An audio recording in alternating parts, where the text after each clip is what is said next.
Okay, good afternoon. Welcome to this class.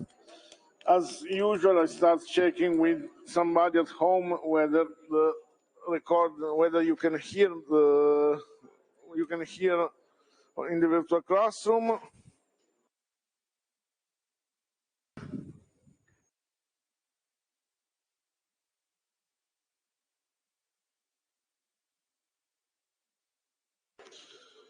If anybody, okay, perfect. Then, as usual, I'll go.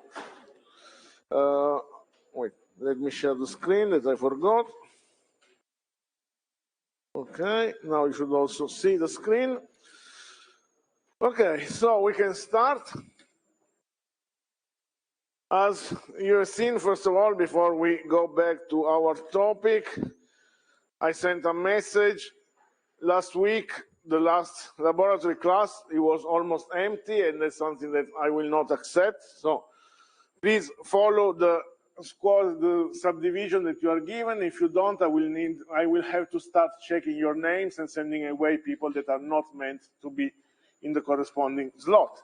So either you respect the subdivision that I gave you, or I will have to force you to respect it, which is a waste of time for everybody. Okay, so having said this, another communication, probably, but I will tell you, on the 28th of March, so in 2 weeks from now, the class may be virtual only, which also means that I may need to swap the lecture time from 1 to 2:30, but I will confirm this later. This is because the classroom is taken for other activities, so we don't have the classroom for the 6 hours. But I will update I will give you the correct schedule once everything is finalized. I'm starting to tell you probably that Friday everything will be virtual, 28. Okay. Now we can go back to our topic. Last week we started discussing dimensionality reduction, and in particular we started discussing PCA. PCA we've seen it's called also principal and component analysis, is a way for dimensionality reduction that we have seen solves the problem of finding the subspace that preserves the information in the original data. In which sense? In the sense that it minimizes the average reconstruction error. So we said, goal, we want to minimize the reconstruction error. Solution, so goal, we want to project our data in a subspace in a way that preserves most of the information that is expressed as minimization of the reconstruction error. Solution, select for matrix P what are called the principal directions, which are the eigenvectors of the covariance matrix of the data corresponding to the eigenvalues, which are called also principal components, where the name comes from, which we have also started seeing correspond to the directions over which the data has highest variance. Now, I think we were stopping somewhere around here. Other questions on the thing that we said last time? Was it clear after revising it? If you have questions, it's better if you ask now, because the sooner you ask about your doubts, the better, because otherwise you may end up with understanding less about what comes afterwards. So, was it clear? Do you have issues with PCA and how it works? Okay, since nobody is asking, let's continue. Probably this I already said, but let's resume from here. We have seen that when we apply PCA, that is, when we select as projection the matrix P that contains the principal direction, that is the eigenvectors of the covariance matrix corresponding to the highest eigenvalue, we can interpret this operation as a rotation of the data space. In which way? Well, let's consider centered data so that we avoid the issue with the mean, but it doesn't change our discussion. We are rotating because we can always imagine that we can put the origin of our space everywhere. We said that if our data is not centered, then optimal projection surface would be equivalent to the surface that we obtain by first recentering the data, so moving the origin of my space in the center of the data and then looking for the PCA subspace. So for this, we can assume that our data is centered. When we apply PCA, well, rather than PCA, if we take the PCA solution corresponding to a full rank matrix, so we don't reduce dimensionality, we have said that this just corresponds, since U is an orthogonal matrix, to a rotation of the data. Which kind of rotation? Well, if we apply the rotation and compute the covariance matrix of the rotated data, we observe that the rotation aligns the covariance matrix with the principal axis. What does it mean? The resulting covariance matrix becomes diagonal, and we will see why we represent diagonal covariance matrices with ellipses, but you can imagine that the covariance matrix principal directions are the axis of the ellipses. We will see that the axis of the ellipses corresponds exactly to the eigenvector of the covariance matrix. When the covariance matrix is diagonal, these axes are aligned with the Cartesian axis. And the size of the axis is proportional to the eigenvalue, so to the variance of the different over the different directions. This covariance matrix is indeed diagonal. Use B. So it contains on the diagonal the variance along the different directions. So if I were to compute the variance over this direction on the data, it will be the first element of sigma. But since these values are sorted, it means that the direction with highest variance is the first direction. Then we have the second highest variance direction, and so on. We have seen that applied PCA corresponds to taking the transformed data, the rotated data, and then from this rotated data, this is vector y, taking only the first m components. This corresponds to what? Well, this is U1 transpose X, if U is the matrix U1 to UN. This is U transpose 1 transpose X up to UM transpose X. So this is exactly P transpose X. So the solution, we can implement PCA. It's not the most efficient way because we are wasting lots of computations, but in theory we could implement PCA by first rotating the matrix so that the covariance matrix of the data becomes aligned with the principal axis, with the variance sorted in decreasing order, and then taking the first m components of the rotated data, which tell us that PCA selects the direction with highest variance. Why this makes sense from an intuitive point of view? It makes sense because if we consider a data set, let's imagine 2 dimensions, we have 2 principal components, P1 and P2. Principal component 1 has the largest variance. Why do I want to, if I want to reduce to 1 dimension, why do I want to keep P1? Well, the reason is not that I really want to keep P1. The reason is that if I have to choose what to throw away, I want to throw away P2. Why do I want to throw away P2? Because remember that the reconstruction error is the distance between the reconstructed point and the original point. But if I compute, if I project on P1, what is the average square distance between the reconstructed point and the original one? It's the sum of the squared of these distances, which is exactly the variance. So if I throw away P2, I throw away the direction which introduces the lowest reconstruction error. If I throw away P1, I throw away a direction over which there is large variability, in terms of reconstruction error, large variance means that if I remove the direction, I will introduce a larger reconstruction error.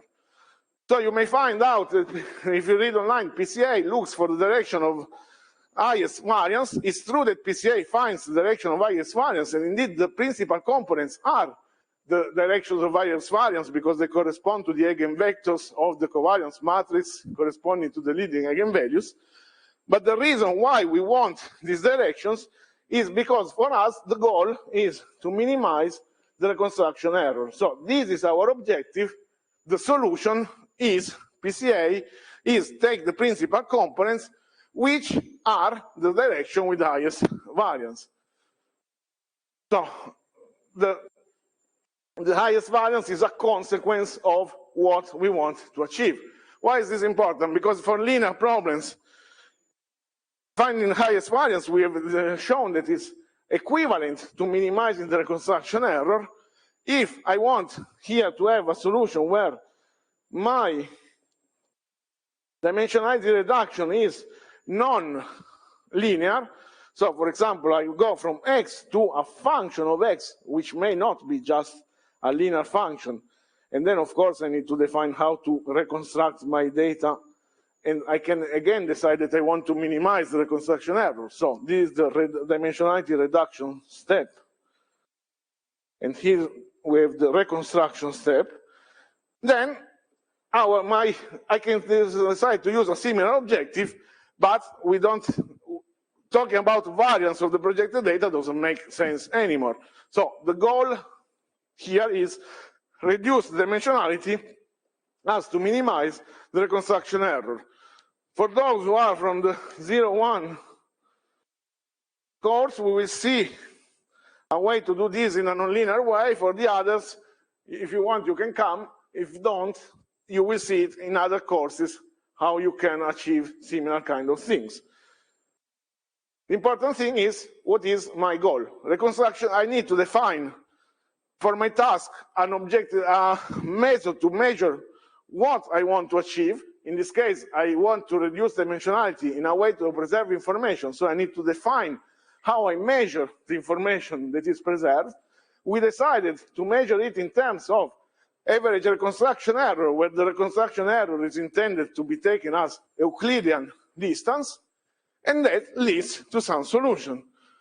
Consider that nothing forces me here to use an Euclidean distance. I may use other kind of distances. Those would lead to different solutions, which are not necessarily the PCA solution. And in some contexts, it may make sense to use different distances. Maybe we already say something about this today when we discuss possible uses of PCA. So the first thing is, well, I need to define what is my goal, and then from there, I need to define how to achieve that goal. Now, we started on the first or second week discussing an introduction on machine learning. I at some point started saying that there will be model parameters. We have seen an example of model parameters where we estimate through an optimization of the objective function, which is exactly what we did it. Minimize average reconstruction error, where the reconstruction error is actually a function of the model parameters. The reconstructed point corresponds to a function of the model parameters and the input data. And there is a sum, of course, over samples. So it's a function of parameters that we optimize. Then we said we will find some values that influence our result that we cannot directly estimate from the same objective function that we will use to estimate the other parameters. Here, what we said, we call these hyperparameters.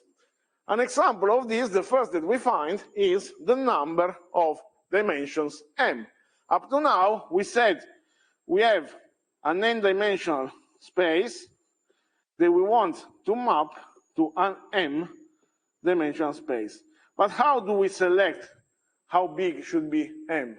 Should be, imagine here is 1 million points? Should I reduce to 1,000, 100, 10? How do I select a good value for M?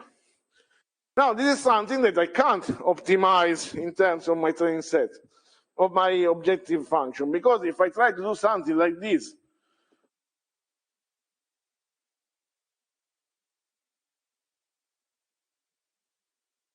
where I make my parameters a function of M, so for every M, I find the optimal P for the dimension, and then I find the P that globally minimizes my reconstruction error, I will find the trivial solution, M equal to N, P equal to the identity.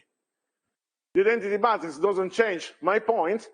M equal to N means I don't do any reduction, which means that for every point, its reconstruction is equal to the original point. This is 0 for all the points, and of course there is a summation here. This becomes 0. So my reconstruction error is 0. What does it tell me?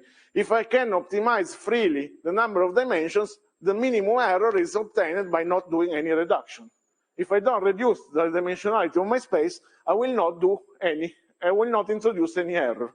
So if I try to optimize the reconstruction error in terms of the size of the target space, then the trivial solution is don't reduce the dimensionality, which typically is not something that we want. We don't care for the trivial solution. If I don't apply reduction, then I don't lose information. Because if I want to apply reduction, it's because I need, for other reasons, to reduce information, to reduce the dimensionality, and I'm willing to trade off some information because of the benefits that reducing the dimensionality gives me. So we need to figure out how to measure this trade-off. Now, measuring the trade-off is not trivial. One thing, first of all, because it depends on what I'm doing the reduction for. Why am I reducing my data?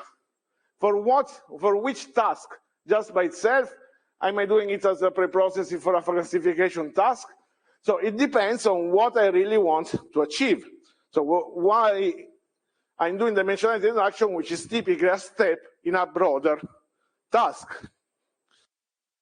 When this is the case, then one criteria that I can think of is, okay, I have a broad task, for example, classification. I want to apply dimensionality reduction because I know it may help classification.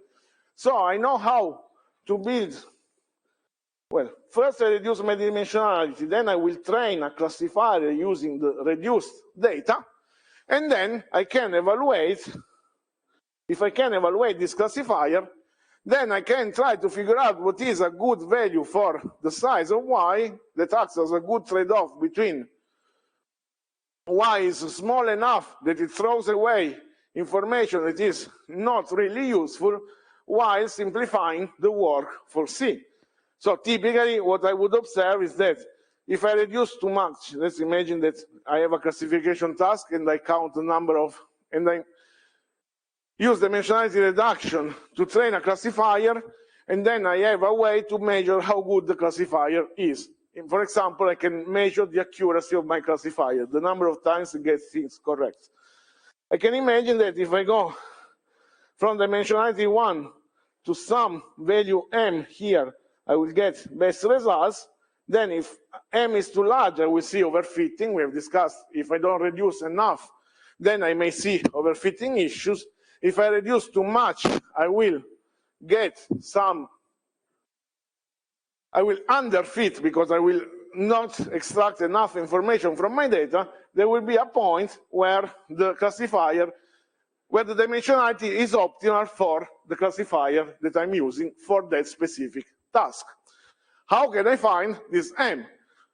Well, since m is typically an integer value that can take only a finite number of options, and typically I don't even need to test most of them, I can just test a subset, I can imagine that if this is the dimensionality of the space, I will try some values of m, so I will try to do an estimate of this curve that represents the trade-off between the accuracy and the dimensionality of the space. I will sample some values of m, so I will do what?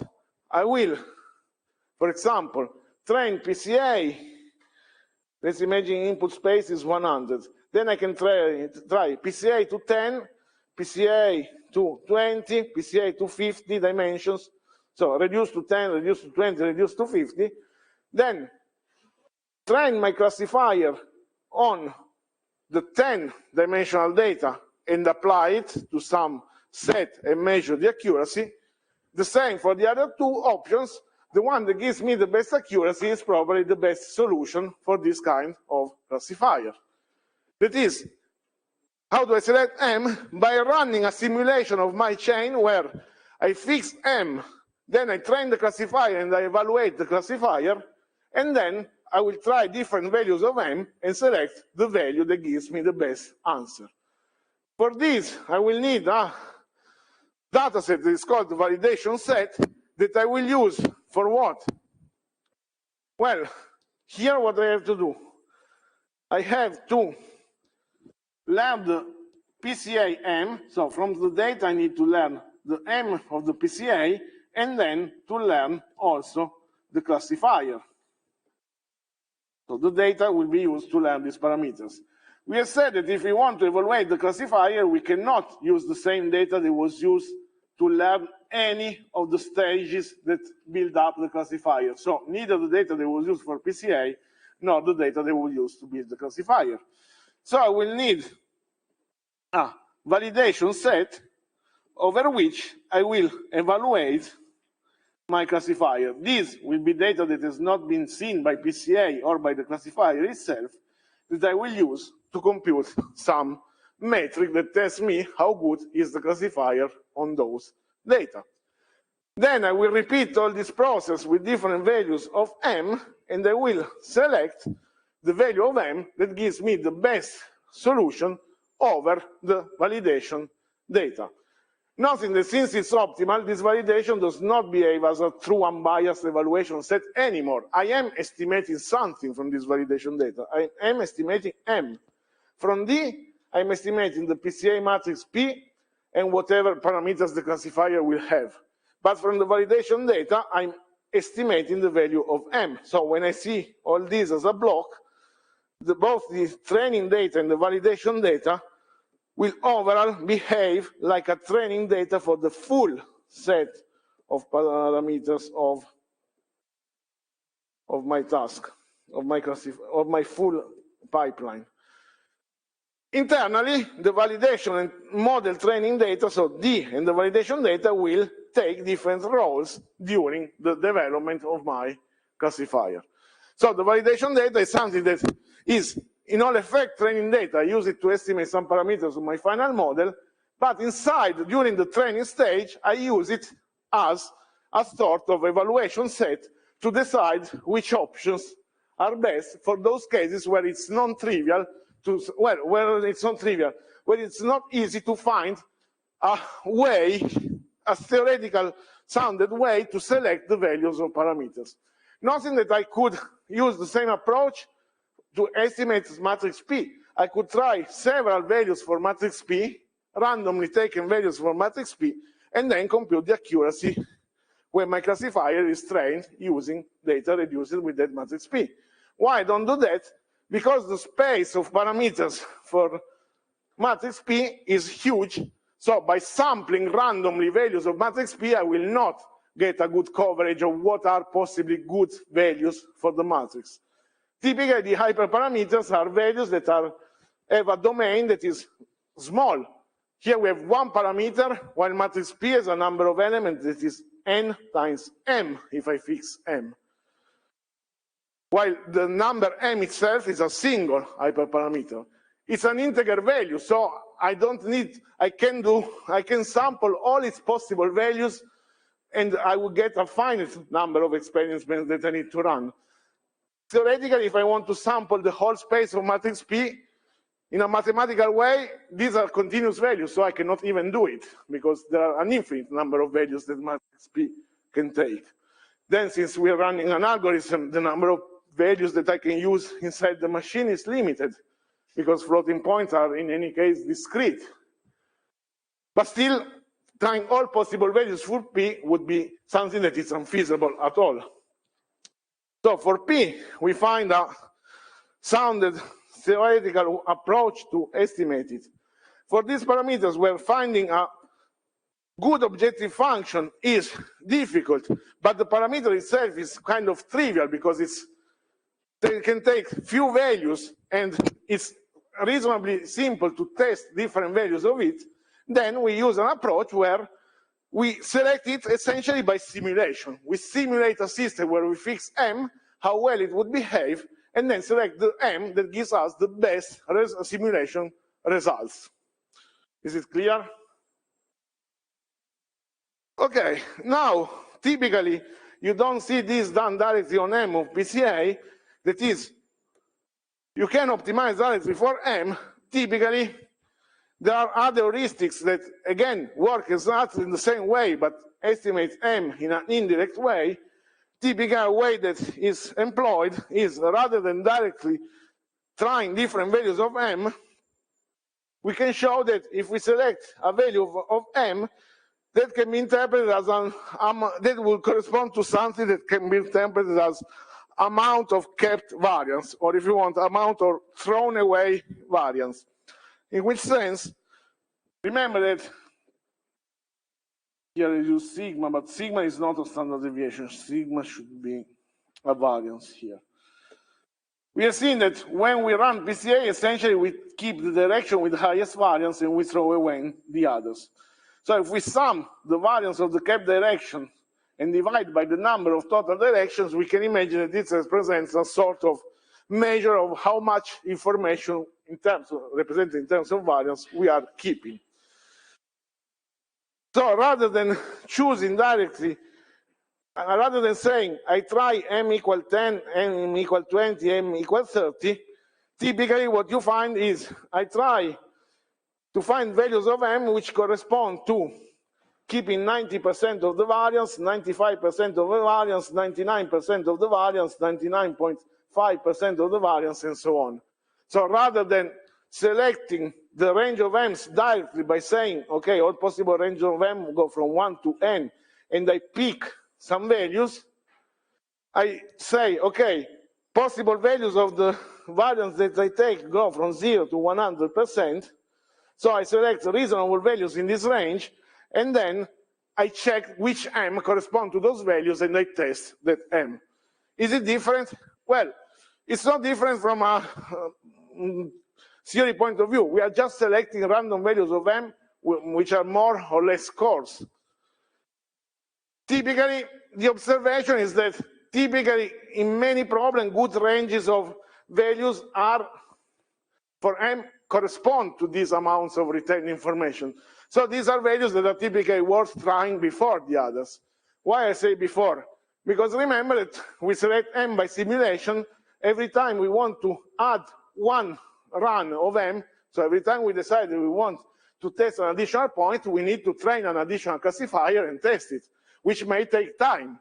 So it's true that M has a finite number of values, but typically I don't have the time. I can, in theory, test all of them, but it can be expensive. So I may not want to test all possible values of M. Imagine my input space are images, 2 million pixels per image, which means that if I want to select optimal M, try all possible values, I have 2 million classifiers that I need to train and evaluate. If one classifier takes, even I'm lucky, it takes 1 minute to train, probably will take centuries to run the whole set of values of M.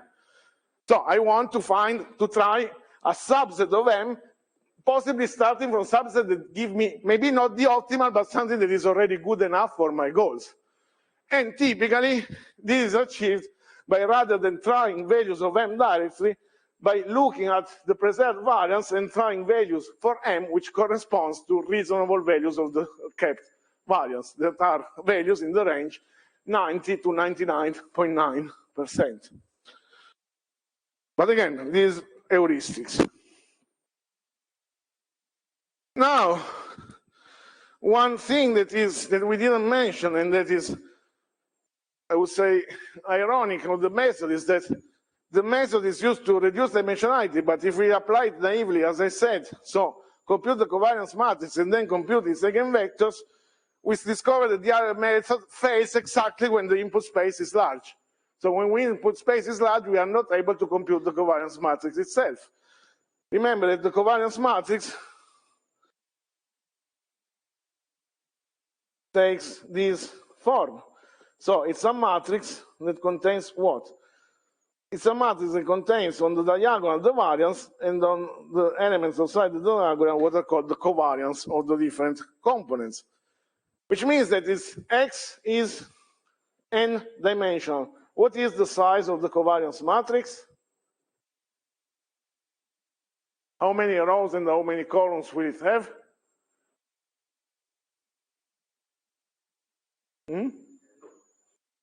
N times n, yes.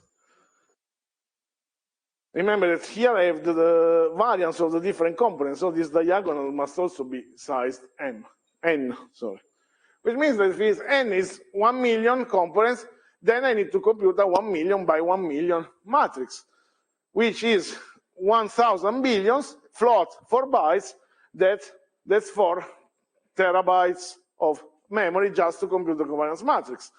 So I want it to reduce dimensionality, and I cannot apply it exactly when I want to apply it.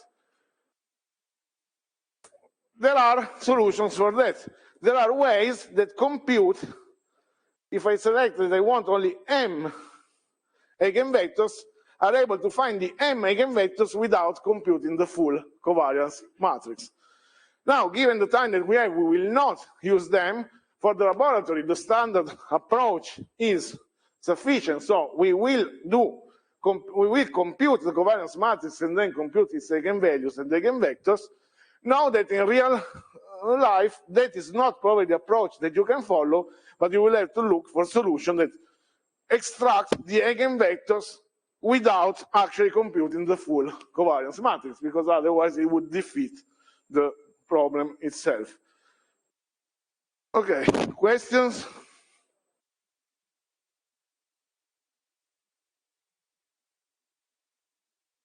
Okay. Now we discuss briefly. I said one way we can use PCA. We use PCA to reduce dimensionality. There are other uses of PCA that do not cover just dimensionality reduction, but have a slightly different reason behind that. But for the moment, let's stick with dimensionality reduction. And for us, we said our main goal of the course is to talk about classification. So dimensionality reduction as a way to simplify classification. Now, to see what are the effects of PCA on our classification methods, we consider a dataset that is similar to the IRIS dataset, but it's a bit more complex. It's a dataset of written digits. The input space are images of digits. We have an example here.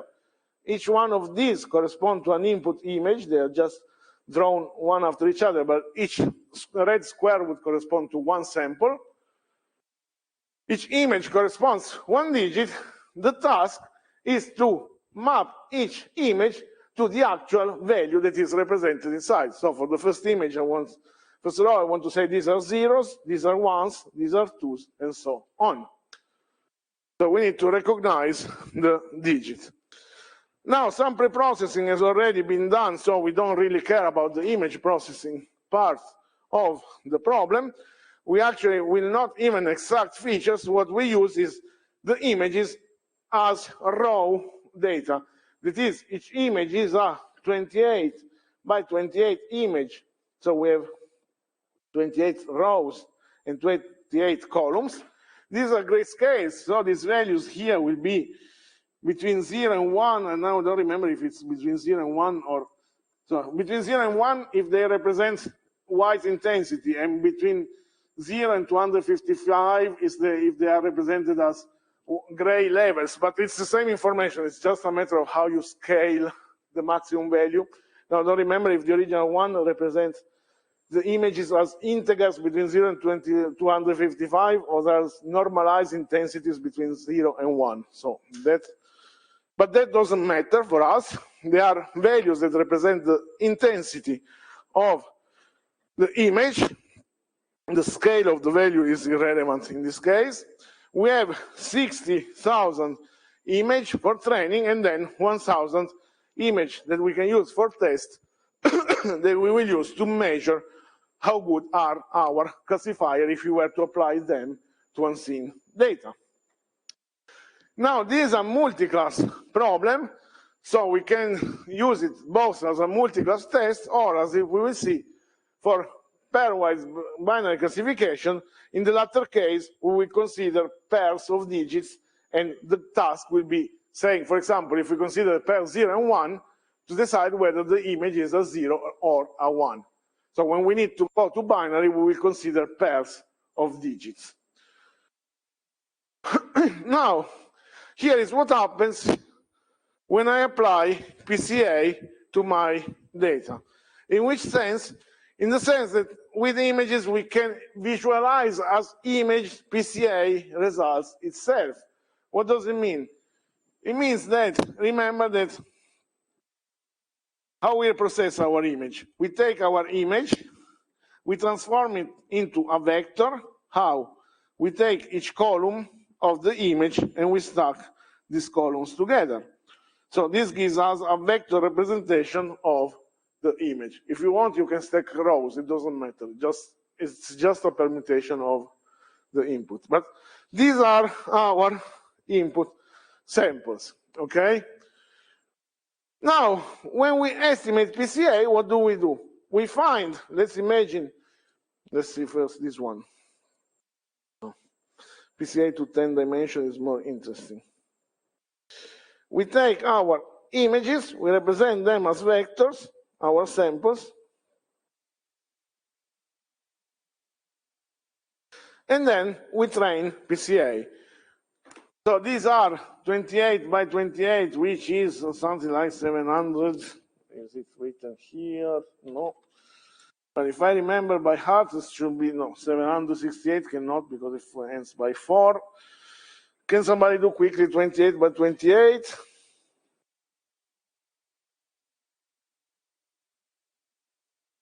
Well, it's around 784. Okay. I like. Okay, so it's 784 component input space for us that I want to reduce. Here in this example, I'm reducing it to 10 dimensions. So I try to compact these 784 pixel values to 10 values. Notice that I have space for reducing it.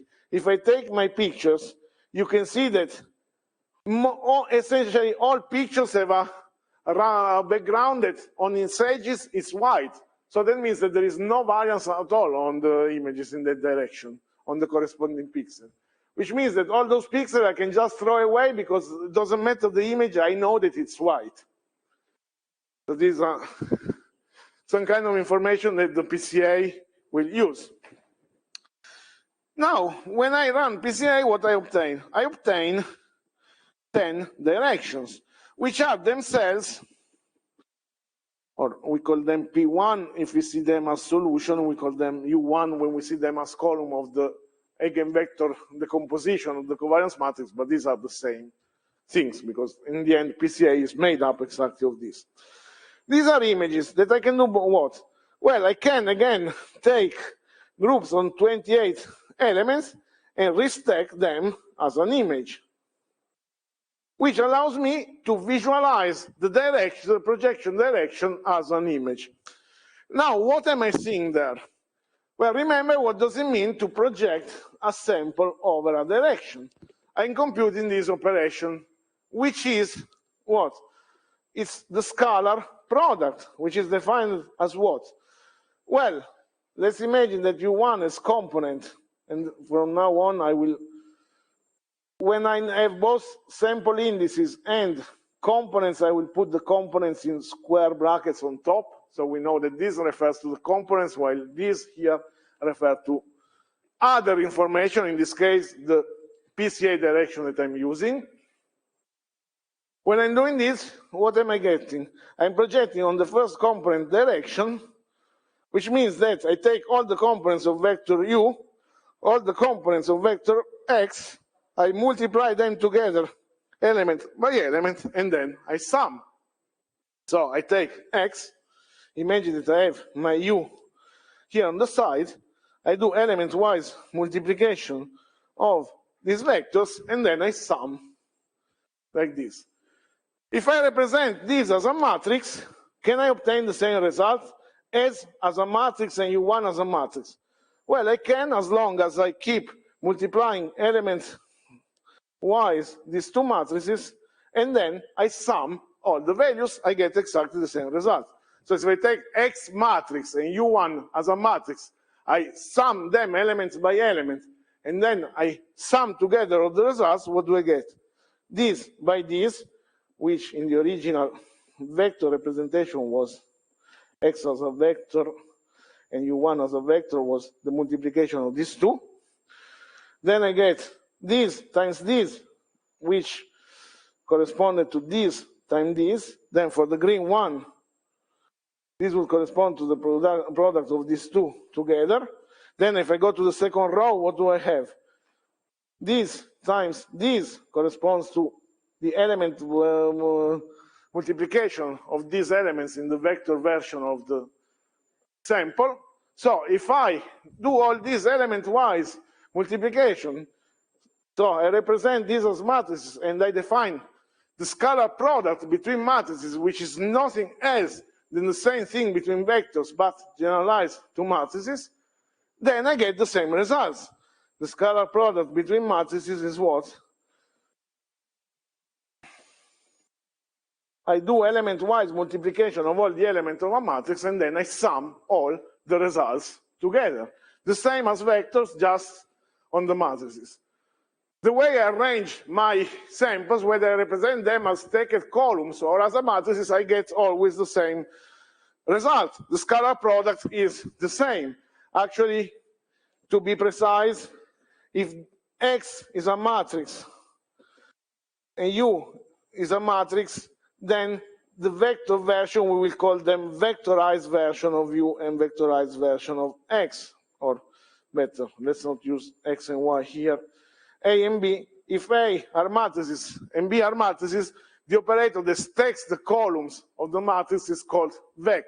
So we will use vec to that when we need it. And then we see that the scalar product between matrices is the scalar product between the vectorized version of the matrices. But anyway, why am I saying this? Because I can do what? I can represent my projection as what? Taking my input image that I can represent as an image where the white intensity represents the value of the corresponding pixel, and I can show the matrix U as an image, knowing that my projection will correspond to what? With multiplication of each pixel of the input image with the corresponding pixel of the represented direction U. And then I will multiply all these pixels together and sum them together. What does it mean? It means that in these pictures, gray corresponds to actually a direction, well, which means that this image is doing what? Whenever it sees something that looks like this, it will have a high weight. Whenever it sees something that looks like this zero, it will have a low weight. And whatever is gray will be intermediate, which means that this direction will put on one side pictures that look like 1, on the other picture that looks like 0, and whatever doesn't look like 1 or 0 will fall somewhere in between. So the first direction here is a direction that essentially puts pictures of 1 here and pictures of this, of 0 here. And the other will follow somewhere in between, which is telling me that the 0, 1 direction is one of the directions with highest variance, with highest variability. It makes sense. If 1 and 0s are very different, all the pictures of the 0s that are black are white in the pictures of 1, and all the pictures of 1 that are black are white in the pictures of 0. So there is a large difference between pictures of 0 and pictures of 1. So large that this is the main variability direction in my dataset. And PCA allows me to see that the first principal component represented as an image tells me exactly this. I have large weight for my projection for ones, so the ones will get a positive weight if there is a 1 in the image. Then whenever it gets multiplied by this value, will get a large result, so will be moved towards the right of the direction. Whenever I see a 0, will be multiplied by a low value, which moves it to the left. Here on the right, you can see what happens when I reconstruct my samples. So on the left, on the right, you have the reconstruction of the samples. Why is it gray? Well, it may look like it's bad, but the thing that the background is gray is just an artifact of the fact that when you visualize pictures, the visualization of images on a PC will require that the lowest value of the picture is taken to be 0 and the highest is taken to be 1. What does it mean? It means that if I have an image where all the pixel intensities are between 0 and 1, so let's say this is 1, it's the white background, and inside I will have 0 because there is the black of the image. When I apply PCA, what I may obtain is that since PCA doesn't know anything about images, I may end up that this value here becomes minus 0.3, and these values here becomes, well, for some pixel it becomes 0, remains 1.0, while for other pixels it may become 1.5. But then when I normalize my picture, when I draw it, the values of the pixel get rescaled so that the whole image falls in the range 0, 1, which means that the lowest value will become black, the highest value will become white, and what was inside in the between will become gray. So the fact that even a single pixel, and imagine that this happens even if a single pixel goes very bad. So imagine you have the original image, the reconstructed image that is all equal except for these 2 pixels where here I have -1 as intensity and here I have +2 after the reconstruction. And all the other pixels are identical. In any case, my image will be rescaled so that this becomes 0 and this becomes 1. So all the colors of the other pictures will become gray rather than being white and black. So this is an artifact that comes from the way we show pictures, that the pictures are automatically rescaled so that the lowest pixel value is 0 and the highest pixel value is 1 when I show them on the screen. But, so forget about the gray intensity, but look at the image themselves and how well they correspond to the original shape of the numbers. With 50 PCA dimensions, we can see that we can recognize very well the number inside. Apart from the gray background, the pictures look very similar to the original ones. 50 dimensions is probably a good value already for compressing most of the information. Remember that here I have lots of pixels that are essentially almost always white. All the edge pixels are white for almost all images, so that they can be thrown away without throwing away actually any information about the image. So the number of values that I need to keep to achieve a good reconstruction here, well, 50 is already giving me a good reconstruction. Of course, if I keep more, they will look more similar, but with 50 I can still see very well my images. With 10, we start to see that it's making more things more difficult. With just 10 floating point values and a linear transformation, I cannot represent very well my original images anymore. Yes, I can still see that this looks pretty much like zeros, but not all of them. This one here starts looking like 5 more than zeros. So the reconstruction is not that good. I cannot reconstruct well the information of all the images. So depending on the task, if my task was just to compress data, then 50 would be enough. I can visualize and see again what's inside. Probably 10 would be too low. However, whether this is good or not depends on the task. For this task, it's like this. Now we will see a classifier where keeping more directions is beneficial. After we've seen other classifier, one moment and I will let you talk. With other classifiers, we will see that the optimal number of dimensions will change. We will see that the number of dimensions that is optimal depends on what I do afterwards. Yes?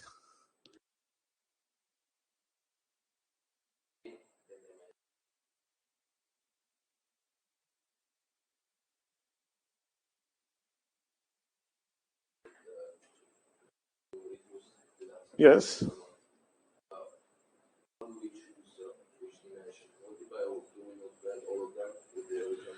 Now, here, when I use 50, I multiply with all of them. Each of these corresponds to one direction. So remember that my projection matrix P contains m directions, where m is 50. Each one of these images corresponds to one column. So my output is what? Is P1 transpose X, P2 transpose X, and so on. So my output vector that is not plotted here is something that stays in between, and is obtained how? This first component is obtained by taking the whole picture and doing the scalar product with the first component.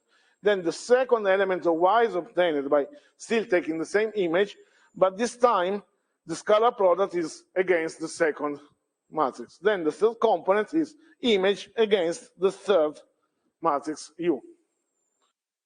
So I multiply with all of them, and each of these give me a scalar that becomes one component of my reduced vector. And then I invert when I invert the process, I take the first component of Y, and then I take this image here, and I multiply its values by this component. Then I do the second component of Y, and I use it as a scale for the pixel value of the second image. Then the same for the third image. I take this component, and I use it to scale the values of these pixels, and then I sum together all the images that I obtained. And this gives me the final image. Well, the final image up to, again, normalization of how I draw them on the screen. Yes?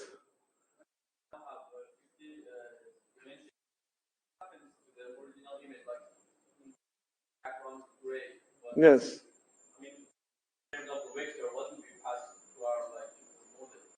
What happens to the other pixels that now? Sorry, I'm not sure. I mean, like, there is, what's the value? Like, is it null value?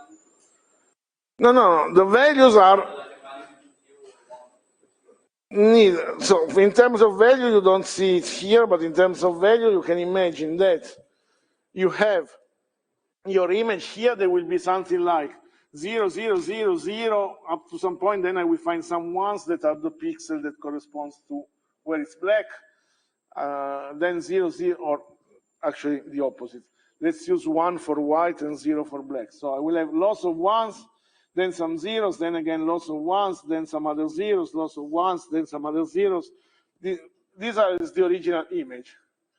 When I run PCA, I will get some values that are the value of the projection over the different components. So typically, I may get value like 0.7, 0.3, minus 0.5.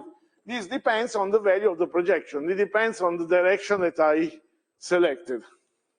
When I reconstruct, again, the reconstruction is not perfect. So in the original space, I may end up with the values that do not correspond again to 1 and 0 as the original image. They may correspond to other values. Now, for us, this is where it's enough. The problem with the picture is that these values may not be in the range 0, 1 anymore. But when I show the image on the screen, the routine that takes my image and shows it will renormalize the things if they are out of the range, so that the lowest is 0 and the highest is 1 if they are lower than 0 and higher than 1. Because otherwise, when you show, you don't know what is the pixel intensity minus 0.3. From the point of view of machine learning, we don't care. 0.3 for us is a value for the vector that is valid. But when you show on the screen, the screen says that intensity minus 0.3 doesn't make sense. So what should I put there? So I renormalize the image, which means that whatever was in between, maybe rather than being close to white, becomes gray. So that's why you have the background that is different. Yes, on the right it's reconstructed. No, the reduced you don't see because we don't plot it, because we would have to plot a vector that has 50 dimensions, so we don't know how to plot it. And it doesn't really make sense to visualize as image because the values do not represent pixel images. While in the reconstruction, we can reinterpret the reconstruction as if it was an image, up to the fact that we can't do it perfectly also in this case, also for the reconstruction. That's why we get the gray background. But at least we can try to think about it as an image, but we can't do for the small one. So here the small one is not represented.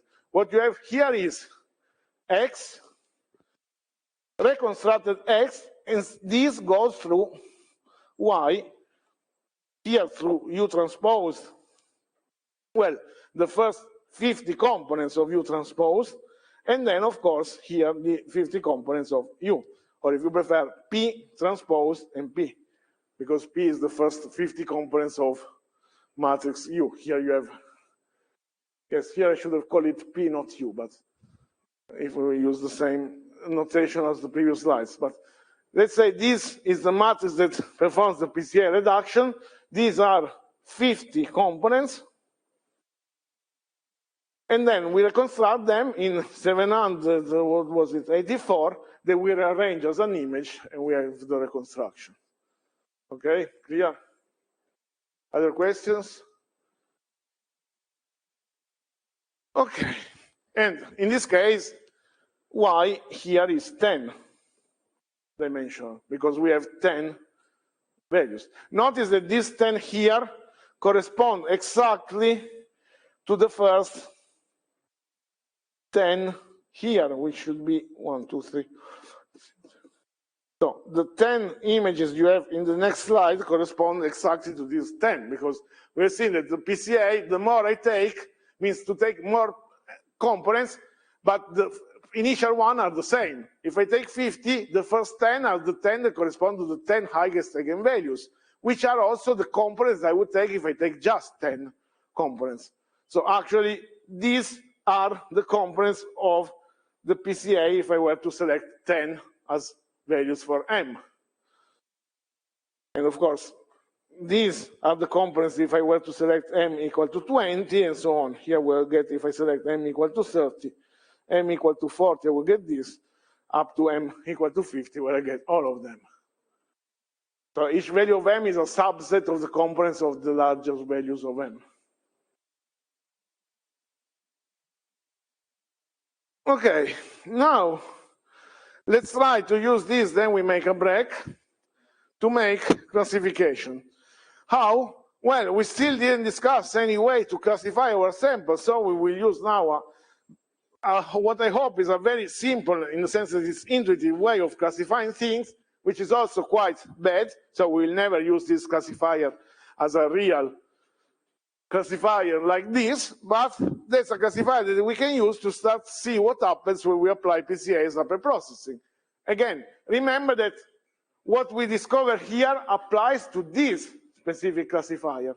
It's not a property of PCA, it's a property of the combination of PCA, this classifier, and the data that we are using. So the results are not general. Which classifier? Well, we still didn't discuss anything, so let's take a very simple one. We have classes, which we represent as vector in space. So this may be the samples of class 1. Blue will be the samples of class 2. Then green will be the samples of class 3. Then how can we perform classification? Well, one simple way is whenever we have a test sample, we can do what?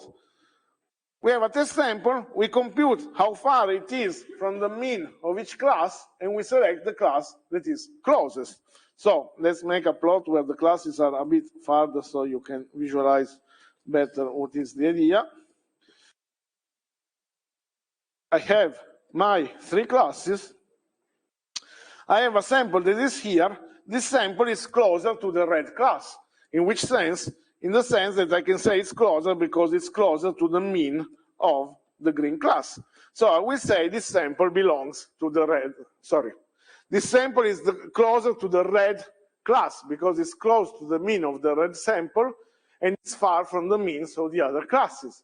So I will say that this sample belongs to the red class. Classification rule that I use, I compute the mean of each class, and then the rule is assign the class that corresponds to, assign the class whose mean is the closest to the point. So for each class, I compute a score. The score is the distance of my test point with respect to class 1. Maybe if I don't use yellow, you can read it better. The distance with mu1, the distance with mu2, and so on. Now, in contrast with what we said at the beginning, that typically our scores represent a strength for the hypothesis. So typically we see that when we have scores, we will assign the class to the highest score. In this case, it's the opposite. We compute all these as scores, and then we select the minimum. The minimum corresponds to the closest class.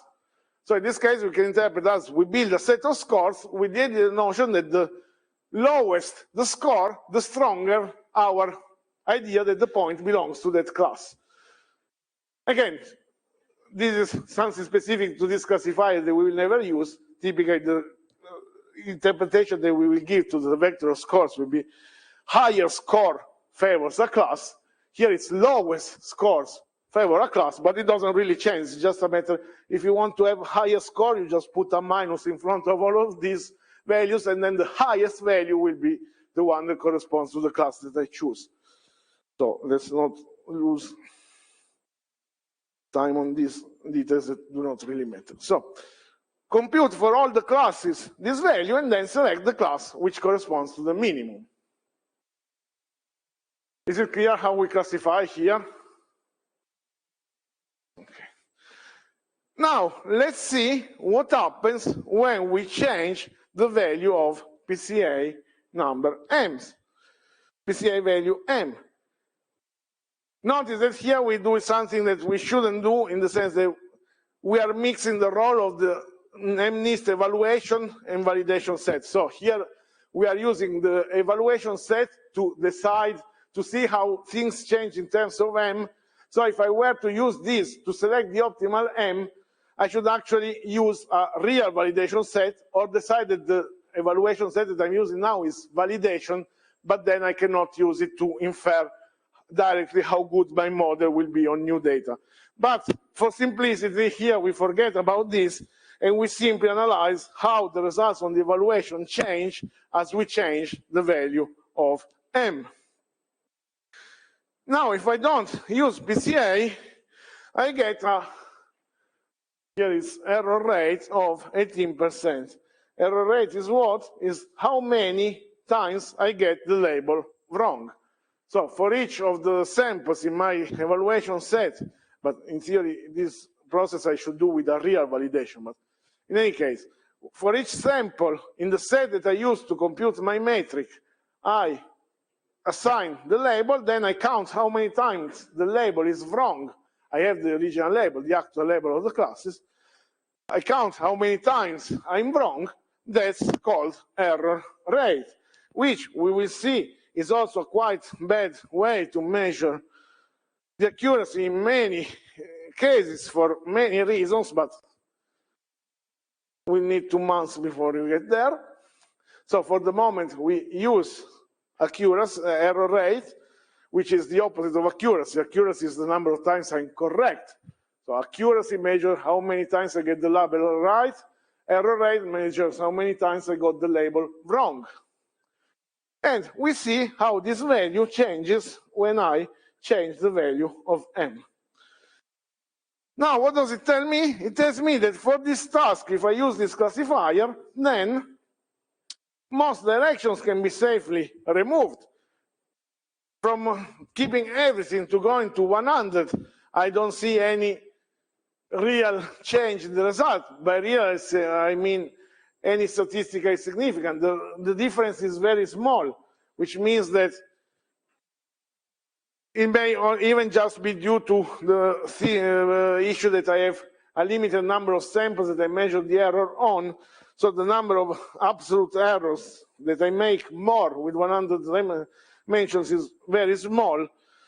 And it may be even attributed to chance. We will not have the time to see exactly what this means, but in any case, intuitively, these two numbers are very close. So there is not a significant degradation if I remove most of the dimension, which means that most of the dimensions are actually useless.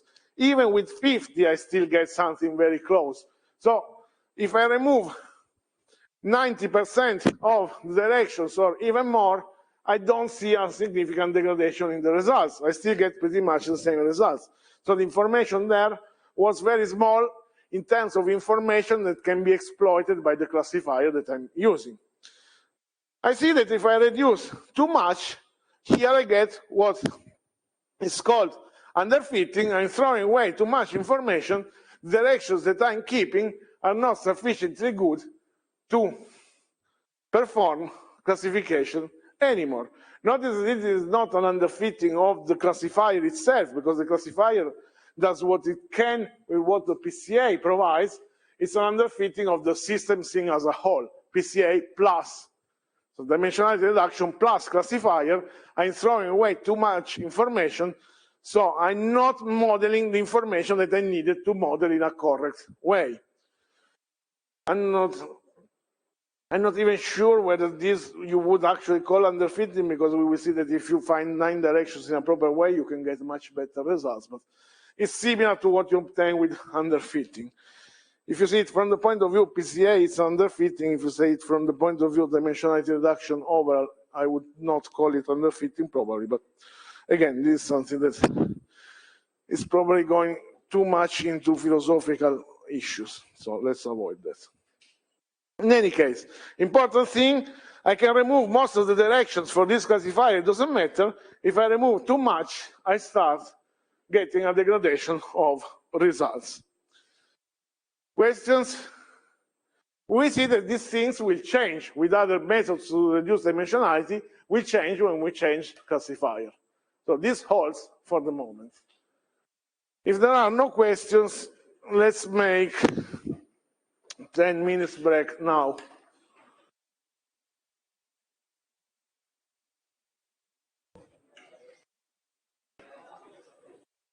And I guess that now you can hear from home. As I said before, I was just answering questions. That's why you were not hearing me.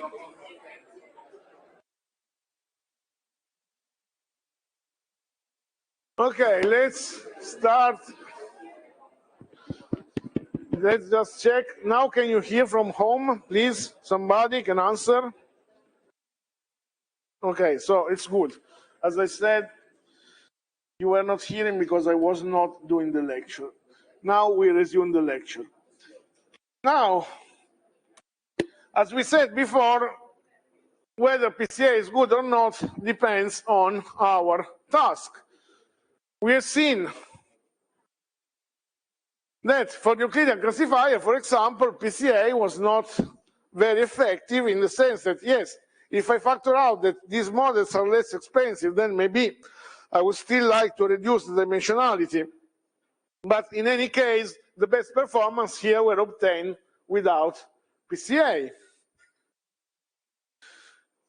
Then I see that if I apply the reduction that is too aggressive, I start losing much more. Question is, why is this happening? And if my goal is to classify my samples, can I do better than what does PCA? Remember that PCA is unsupervised, so when it decides on the directions to keep, it has no knowledge on the classes. It has no knowledge that what I want to do is perform classification. Now, why this is important? Well, imagine that you have a data set where your samples are organized in this way.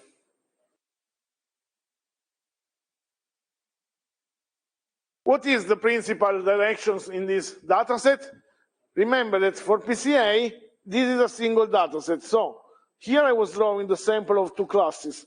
But from the point of view of PCA, what I see is just this. That is, these are the samples of class 1, and these are the samples of class 2. But from the point of view of PCA, what do I see? I just see, and I draw it here, this. And again, typically I will not draw all the points like I'm doing now. I will just draw the data sets in this way, because otherwise it takes too much time. So, from the point of view of PCA, which is the principal direction?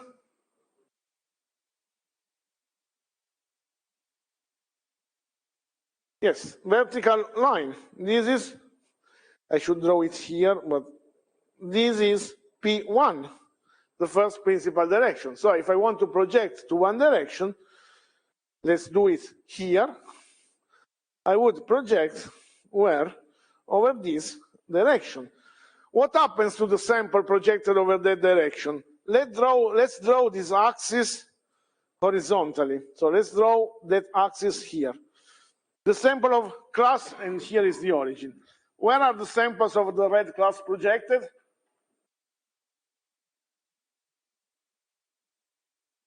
Where would the samples of the red class go? This is the origin. This is the direction. Where do they end? They end here. Now imagine I draw a histogram of these points. They may look like something like this. May. I don't know, depending on the actual distribution of points. But let's give examples. It may look like this. Where are the points of the blue class? On the other side. Let's draw a histogram. They may look something like this. How can I classify my points? What would be a simple way to classify the points in this scenario?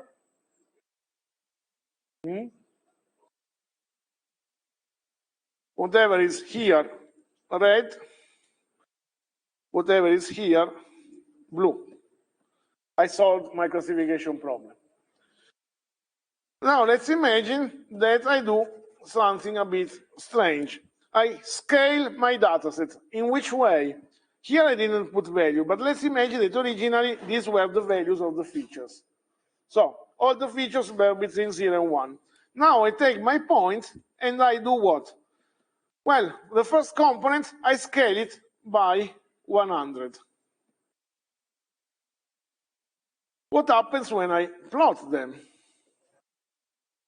Now I will need to put 100 here and 100 here. How will my points look like? Well, it's not in scale really, but not really like this.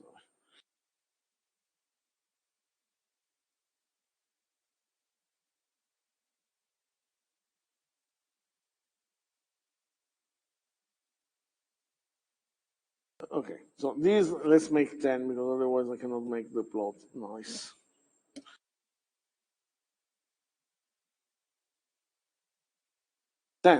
Then all the points on the x-axis would be around here, and then they would be spread around here. Let's say it was between 1 and 0.7, so here they would be between 1, 10, and 7. So if I were to plot them, they would look like this.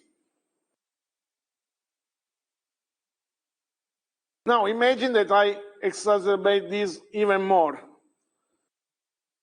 So rather than 10 here, I have even larger number. What happens? What I end up with is a data set where the same point will look like what? Something that is organized in this way. From the point of view of PCA, which is the principal direction now of this data set? From the point of view of PCA, the samples look like this. Which is the principal direction for that data set? The horizontal axis. Notice that I just scaled one of the components. I didn't change the relative position of the position in space, apart from the fact that I changed the distance of the points because I scaled one value. But from the point of view of the information that is there, I didn't change anything. Imagine that, I will say why in a moment. But let's go back to my point. Now I project the samples. What happens? Where do the points from the red class go? They go somewhere here. If I plot the histogram, it will look something like this. Where are the points from the blue class? Exactly in the same place. I plot my histogram, and it may very well look like the histogram of the red class. Do I see any information on the distribution of the samples that tells me in this region it's typically more from the red class, where there are other regions where it's predominantly red class? No, whatever region I look, I have more or less the same amount of red and blue points, so I have no real reason to say this region belongs to the red class and the other does not. I'm not able to separate my classes anymore.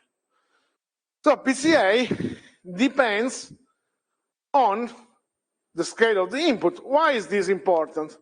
Imagine that these vectors represent not pixel values, but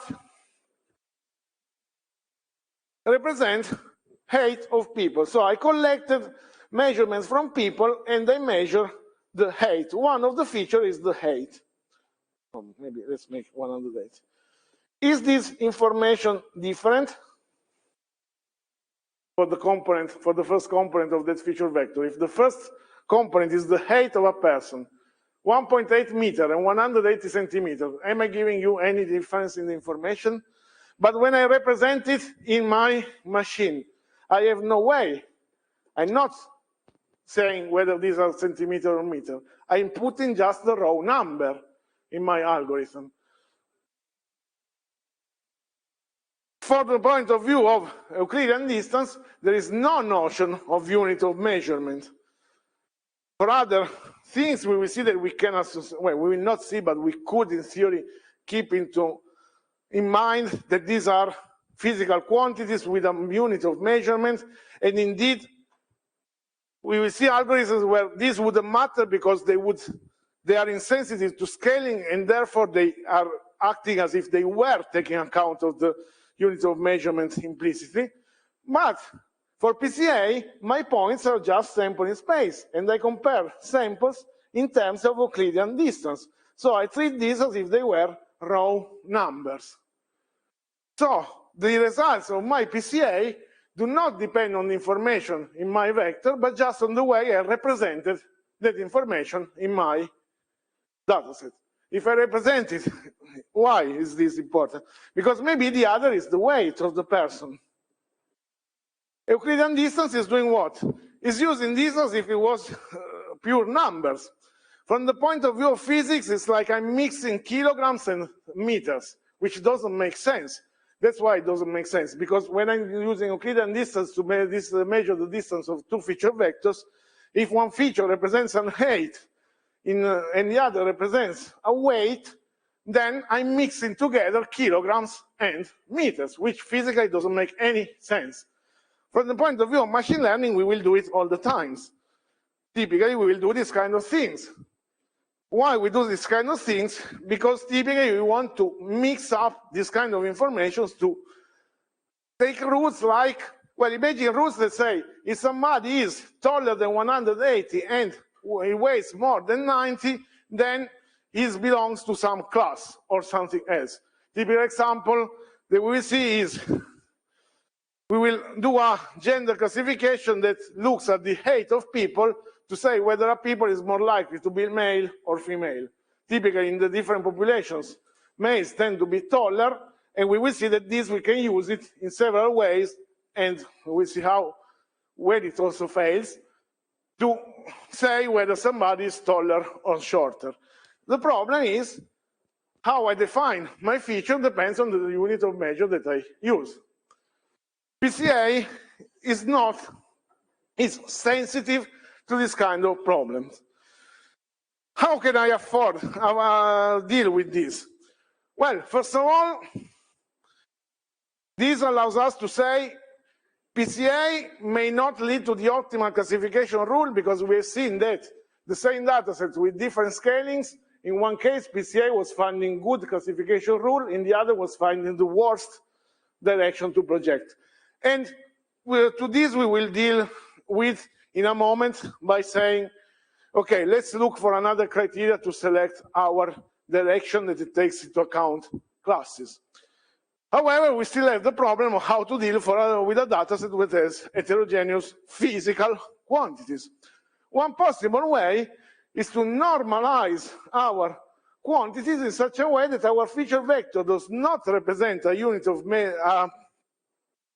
directly a physical quantity, but is normalized so that we can think of it as a value without an associated unit of measure. How? Well, let's again go back to the height estimation. You have a population where this is the histogram of height of the people. So typical people you may have in your data set, these are the height of the people. You can compute a mean and you can compute a variance of this data. And you can compute a standard deviation as well. One possible way to normalize values so that they do not depend directly on the unit of measure is to normalize them so that in my vector I don't put the height in some unit of measurement, but I put a value that represents how many times with respect to the standard deviation is my sample. So, for example, rather than saying 170 is 170 centimeter, I would say that the person who is 170 centimeter tall has a height that is the mean of the dataset plus 1 time the variance of the standard deviation of my dataset. So the point that the value that I will use to represent my person is how much his height differs from the mean of that corresponding population, and the difference is not an absolute value, a number of centimeters, but is a fraction of a multiple of some standard quantity. The standard quantity, typically, we will take the standard deviation of the data set itself. So when you deal with physical quantities, typically you may want to normalize your data. How? Well, if you have a physical quantity, you typically will see that people normalize data by removing a mean and dividing the data by a standard deviation that are computed on the training set itself, so that what I put in my feature vector is not a value in centimeter, but is a value that represents how many times my feature vector is. So how far is my feature value from the mean in terms of multiple of the standard deviation? And this is a dimensionless number, because if x is in centimeter, this will be centimeter, this will be centimeter, and this will be centimeter on its own. So this value will not depend on the original unit of measure that I use. If I scale my data by 100, here I will have 100 times the feature, 100 times the mean, and 100 times the standard deviation. So my result will always be the same. So this number does not depend anymore on, gives me the same information, because if I know the mean and the standard deviation, then I know, I can exactly tell you how much it is in meters or in centimeters, but I get a representation that does not depend on the unit of measurements. So in many cases, you may read that before you apply algorithms to machine learning algorithms, you want to apply this kind of normalization, which is also called Z normalization. Now, this is, you may find online, pay attention that this is true up to some point. Here I said it's important if you represent quantities that are physical quantities, for example, where the scale of the data is irrelevant. This is not true always. Is it the same for pixels here? Well, for pixels here, it's not, because here the pixel values that I have from the images are already normalized in a way that allows me to compare them. All the pixel values represent intensity of white.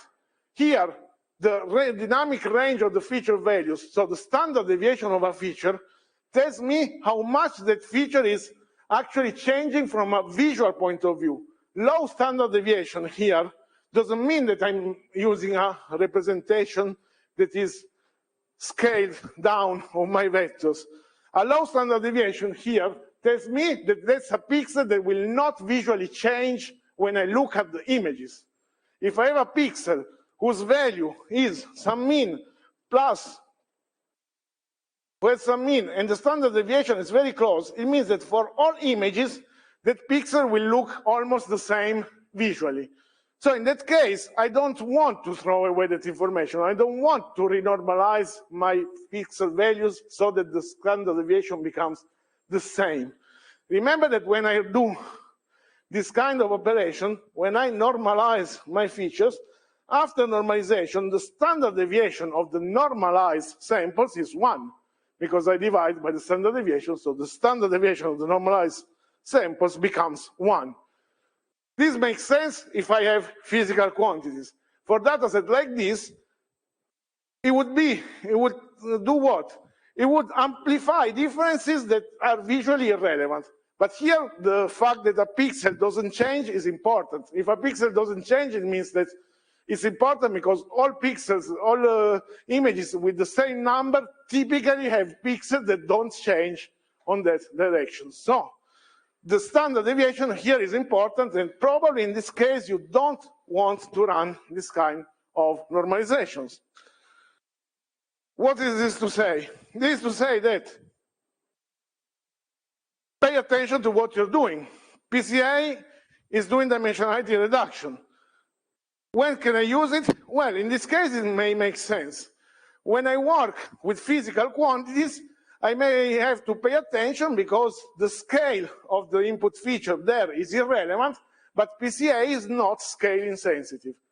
The result of PCA depends on the scale of the data.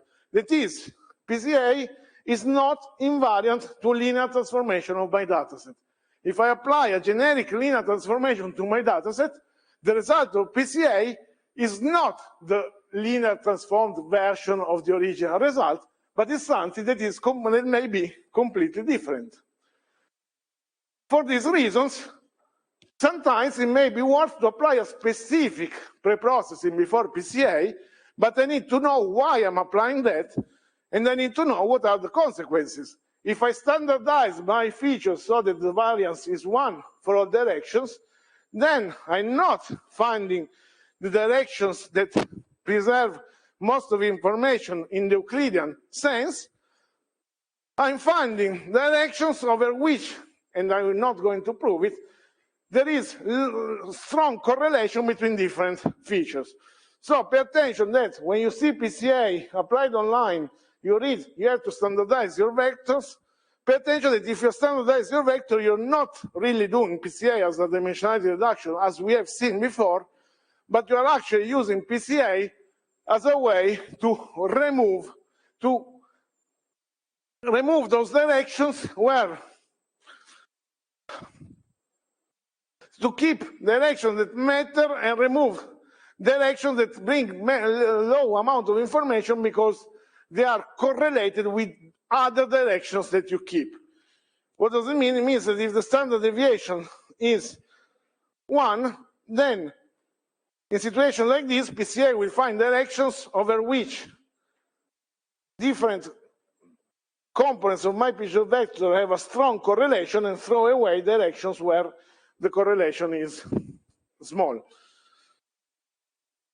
Again, we won't see PCA applied in this context, so I'm not going to explain this in detail because it would require too much time. What I want to stress out is pay attention that we are not able to see all possible applications and explain in detail why you do some things in some contexts or not, but try to reason on what you're doing.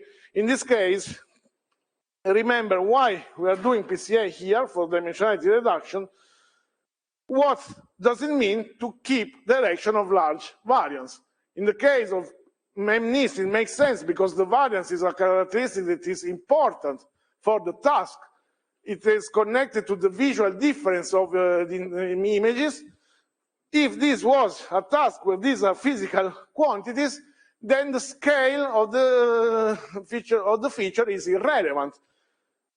It's not a characteristic of the data, it's just a characteristic of the way I decided to represent the data. So in that case, PCA is probably not the best solution applied directly to my data. And as I said, you can normalize, but when you normalize and apply PCA, you're not really doing dimensionality reduction in the sense that we have discussed now.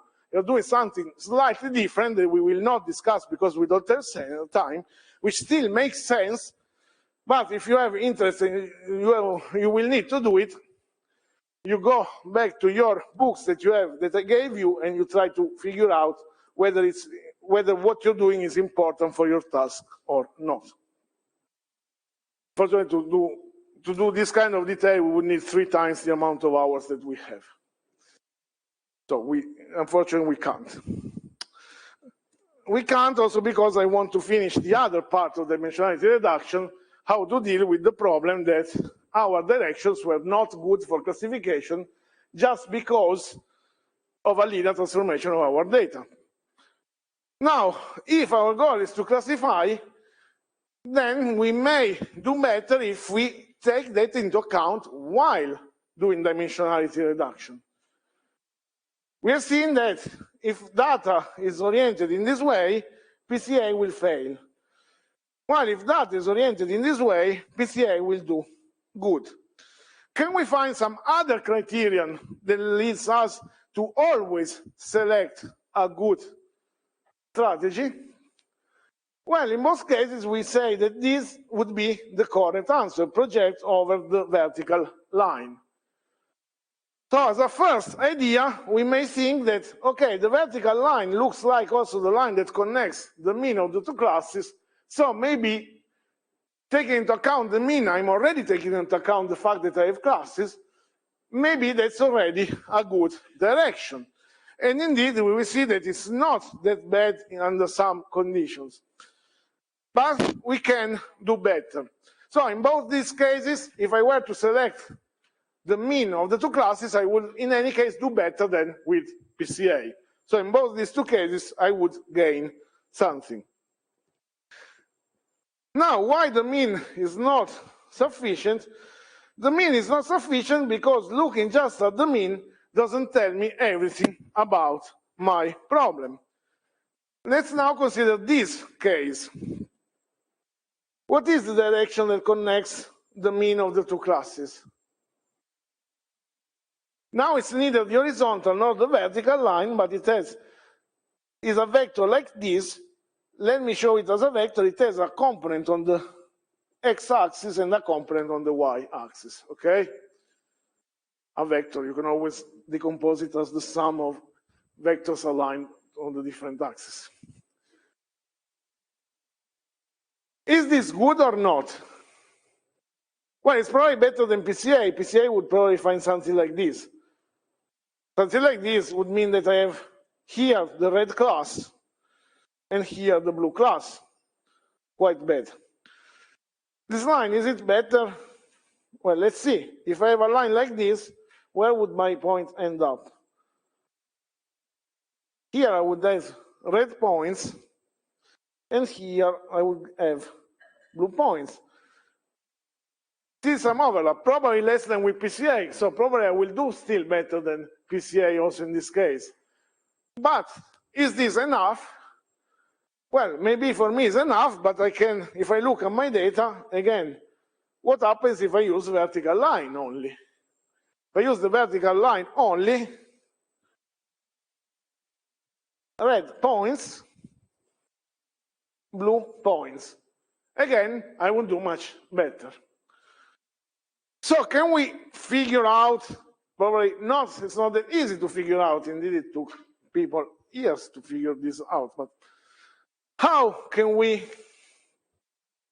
find a rule that leads us to something like this?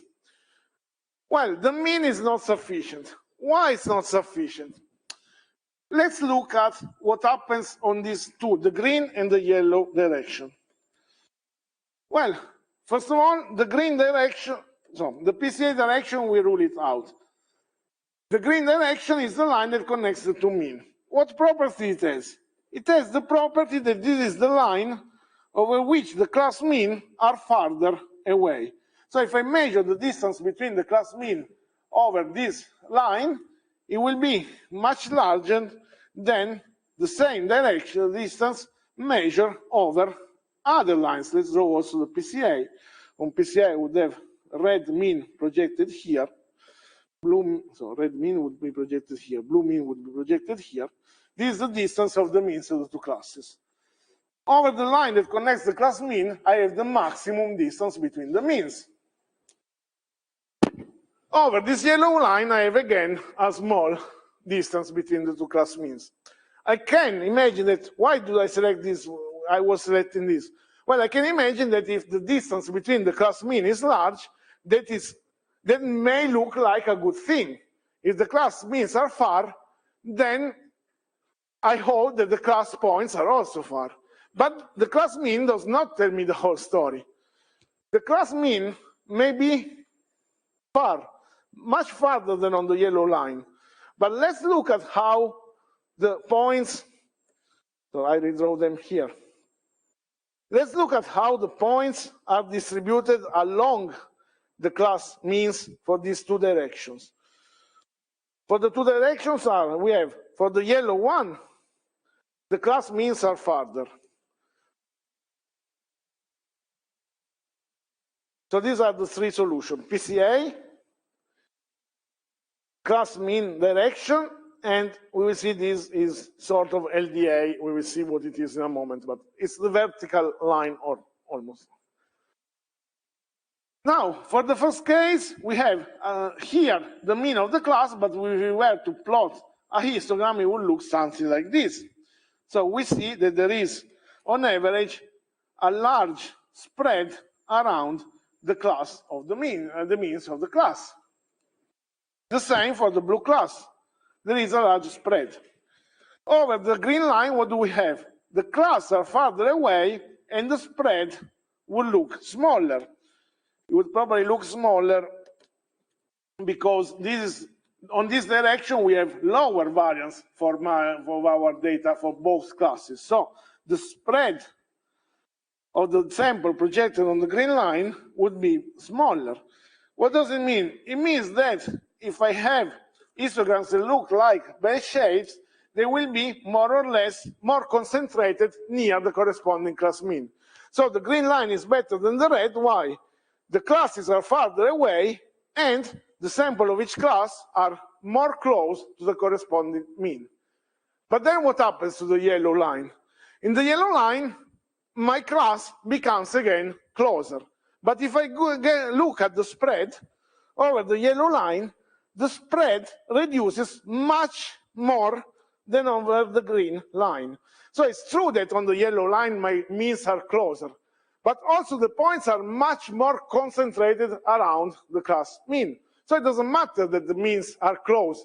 The means are closer, but the points are are even closer to the corresponding mean than on the green line. So the class means are close, but if I were to rescale this yellow line, so let's imagine that I rescale the yellow line so that the class means are at the same distance as for the green line, what would happen? That the spread of the samples around the class mean would still look smaller than the spread they would have if I were to project over the green line. It is, if I project over the yellow line, the ratio between the distance of the class means and the spread, that is the standard deviation of the samples of each class would be smaller, would be larger because the spread would be smaller than what I would get on the green line.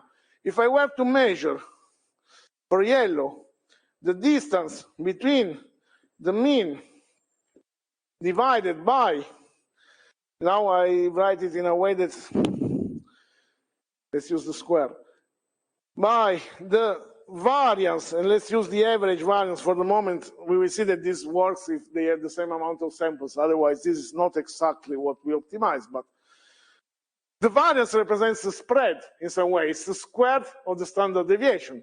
The square distance mean represents the distance of the classes.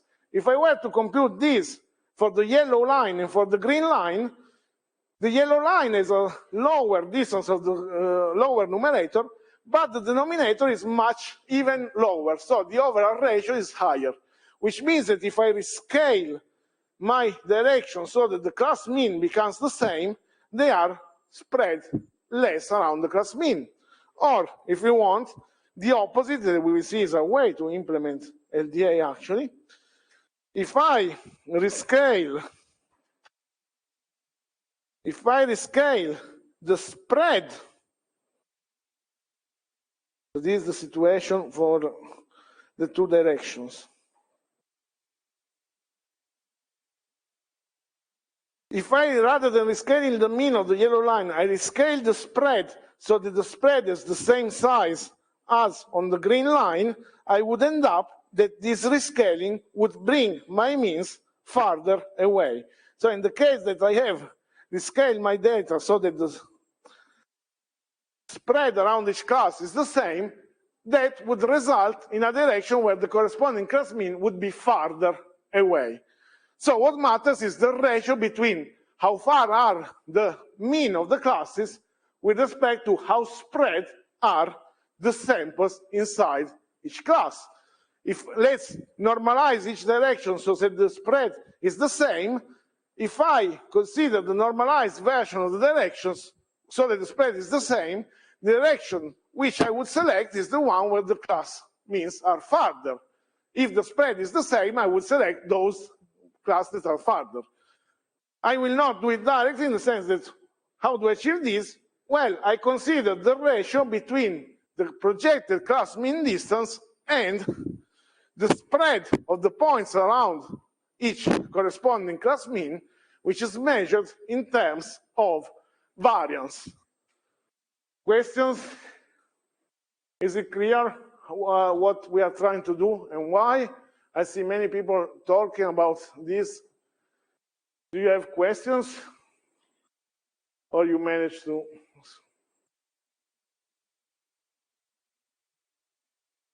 Okay. Now this is called also Fisher discriminant analysis, at least the original version with two classes. And the goal is exactly that. Find a direction which has large separation between the classes and at the same time small spread. Why? Because each of these two on its own doesn't tell us the whole story. Large separation between the classes is useless if the samples have a large spread around the classes. Large separation between the classes is irrelevant if then the variance of my classes is huge along the direction. Small spread is irrelevant if my classes means are close together. What I want is that the class are far away compared to the corresponding spread. So don't look just for the largest mean distance of the class. I don't look for the smallest spread on its own, but I want large spread and large distance and small spread, and I measure it in terms of ratio between these two quantities. A ratio between these two quantities will do what? Will incentivize me to find large mean as long as this does not increase more the spread than it increases the distance of the mean. It will bring me to find a small spread as long as the reduction in spread does not result in an even larger reduction of the distance of the mean. So we'll try to separate the means as much as possible while keeping the points compact around each class mean. Now we need to formalize this. So we said what we want to achieve. Now we need to say how we achieve this. Well, we need to find a direction. So let's start defining the object we're looking for. A direction we use vector W. Now we could ask, as before, that W represents a direction, so it has norm of 1. We see that the way we work, we don't really need to ask that W has a norm of 1. We will see that once we find a W, any W which represents the same direction, even with different norm, will be a solution of the objective function that we define. That is, rather than looking directly for a direction by looking for a vector that has norm 1, we look for any vector that represents the direction, and then if we need, we can always normalize it afterwards. We see that we will build an objective function that doesn't depend on the norm of W, so it will depend only on the direction.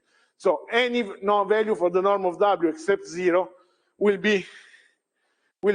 correspond to a set of equivalent solutions. If we want this to represent a direction, we can always normalize one of these equivalent solutions at the end. Now, how do we measure the quantity that we are interested in? Maybe let's start.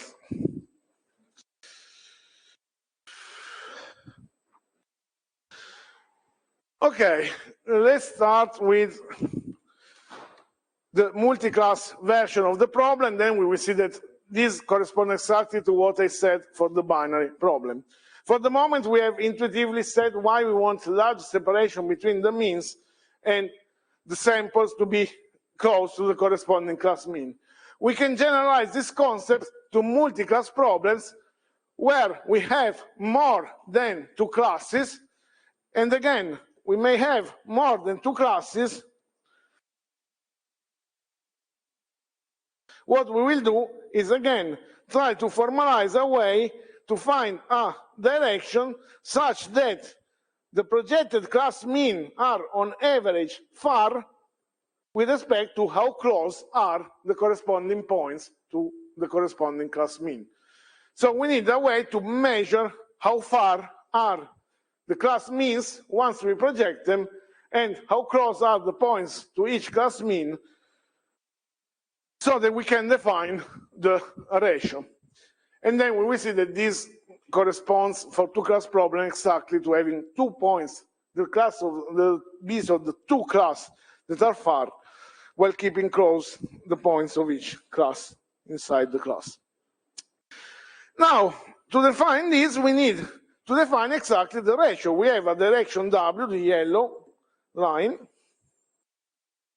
and we want to project our data over these directions in a way that gives us large separation between the class means, and now let's imagine we may have more than 2 classes, so the means of the classes in general should on average be distant, and a small separation inside the class. Now, how do we measure these quantities? Well, we have 2 quantities to measure. The first is, now let's imagine multiple class problem. We have multiple classes, let's say 5. We want to find a direction so that the projected points have on average classes that are far. Can we measure how far, how distant are on average the points of the different classes?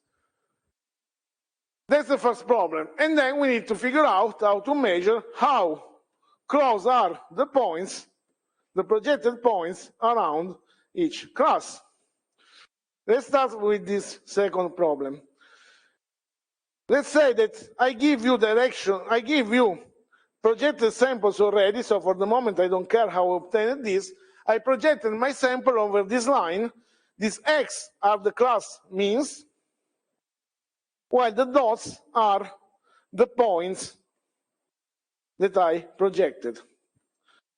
How can I measure how spread are the points around the class mean? Well, we said before that the variance is a measure of spread. The farther the points are on average from the mean, the higher the variance. If I consider only the points of the red class, if I take the average, let's put it red here, minus red is the class, the mean of the red class, if I compute this, That's a measure of how spread are the points around the class mean. The more they are distant on average, the more the higher is the square distance, so the higher is the variance. So the variance measures the spread of points around each class. So I can imagine that I can measure the variance of the different classes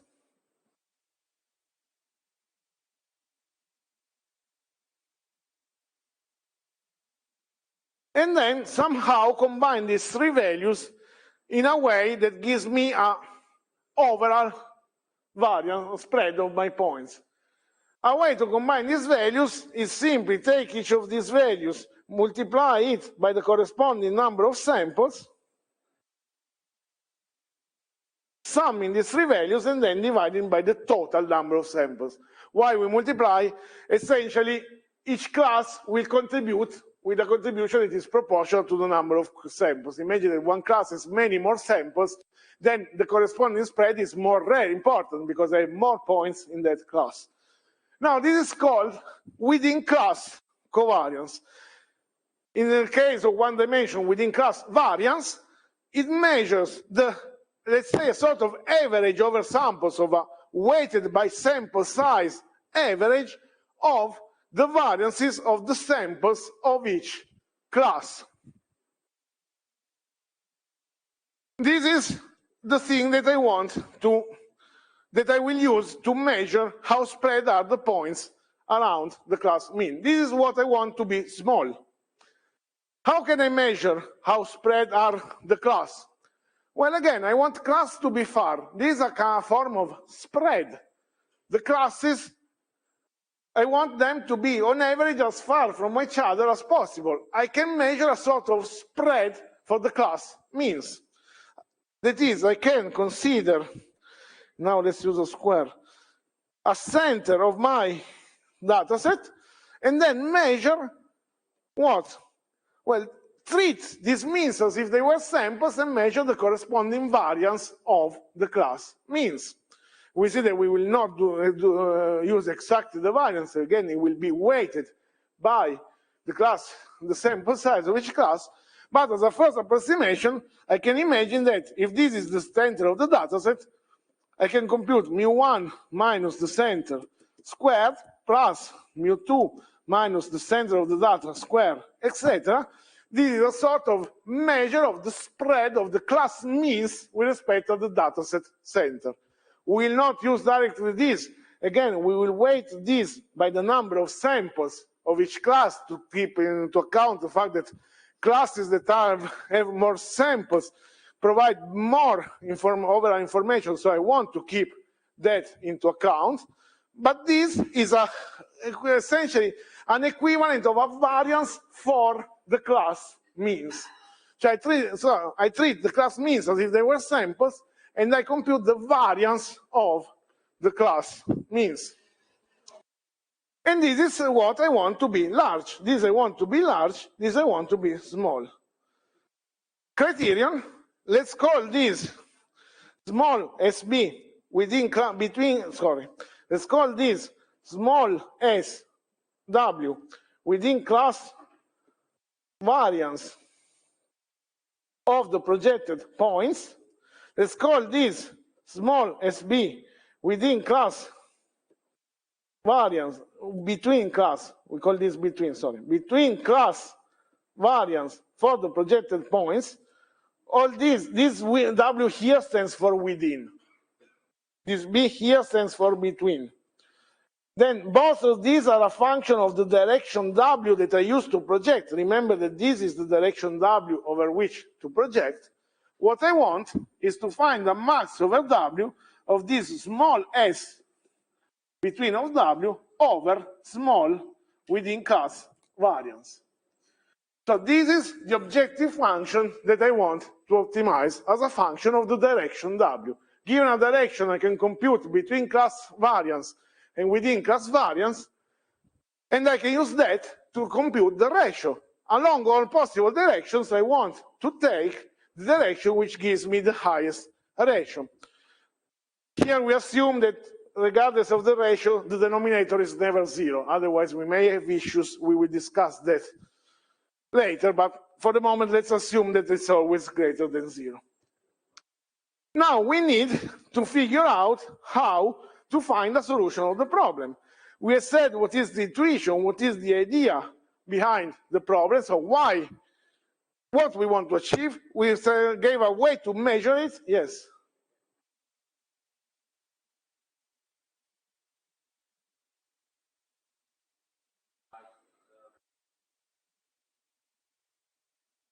It means that on that directions, all the samples of the class coincide with the mean. So something like this.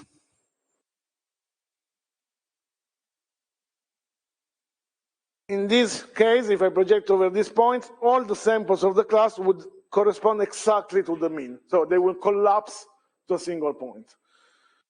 This can give issues. We will see why. But for the moment, let's assume that this doesn't happen. We will still have some spread. It gives issue because then we have, well, they are good directions from some point of view, but they may be overfitting directions because I may just have, because it's difficult to believe that, well, either this is true for all the points, but then why do I have those directions in there in any case? Direction with 0 variability, they don't give me any information on the class, why did I keep them? Or it may be an artifact of my data set where this is small, but actually on some new data I may have some variance, and that may give me issues in any case. But we will see how to deal with this later. But typically, LDA would select those as solutions. But for the moment, let's deal with these pathological cases later. So we have given an expression, we have written an objective function, now we need to find how to solve it. Now, to solve it, we introduce two quantities that are called between and within class variability matrices that extend the between class and within class variance. And we will see that between class and within class variance that we just said are the terms that we want to be large and small respectively, can be expressed for any direction in terms of these quantities. So we define the between and within class variability matrices. The within class is what? Well, it's essentially the extension of the covariance matrix to the class within. So we have a sum over classes, and for each class, what do we have here? Let me write it like this.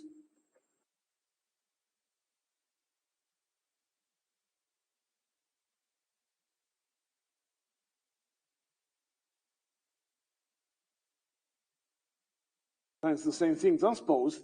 This is exactly the empirical covariance matrix of the samples of class C.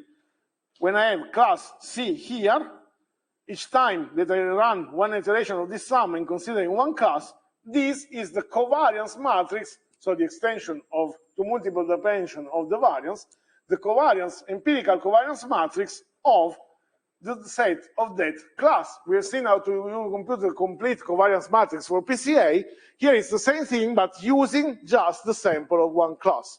And then these empirical covariance matrices are weighted by the sample size of each class and added together, and then I redivide by the total number of samples. I could actually not even put the 1 over n there, and I would end up with the same solution. So I put it there so that it behaves like an average over samples.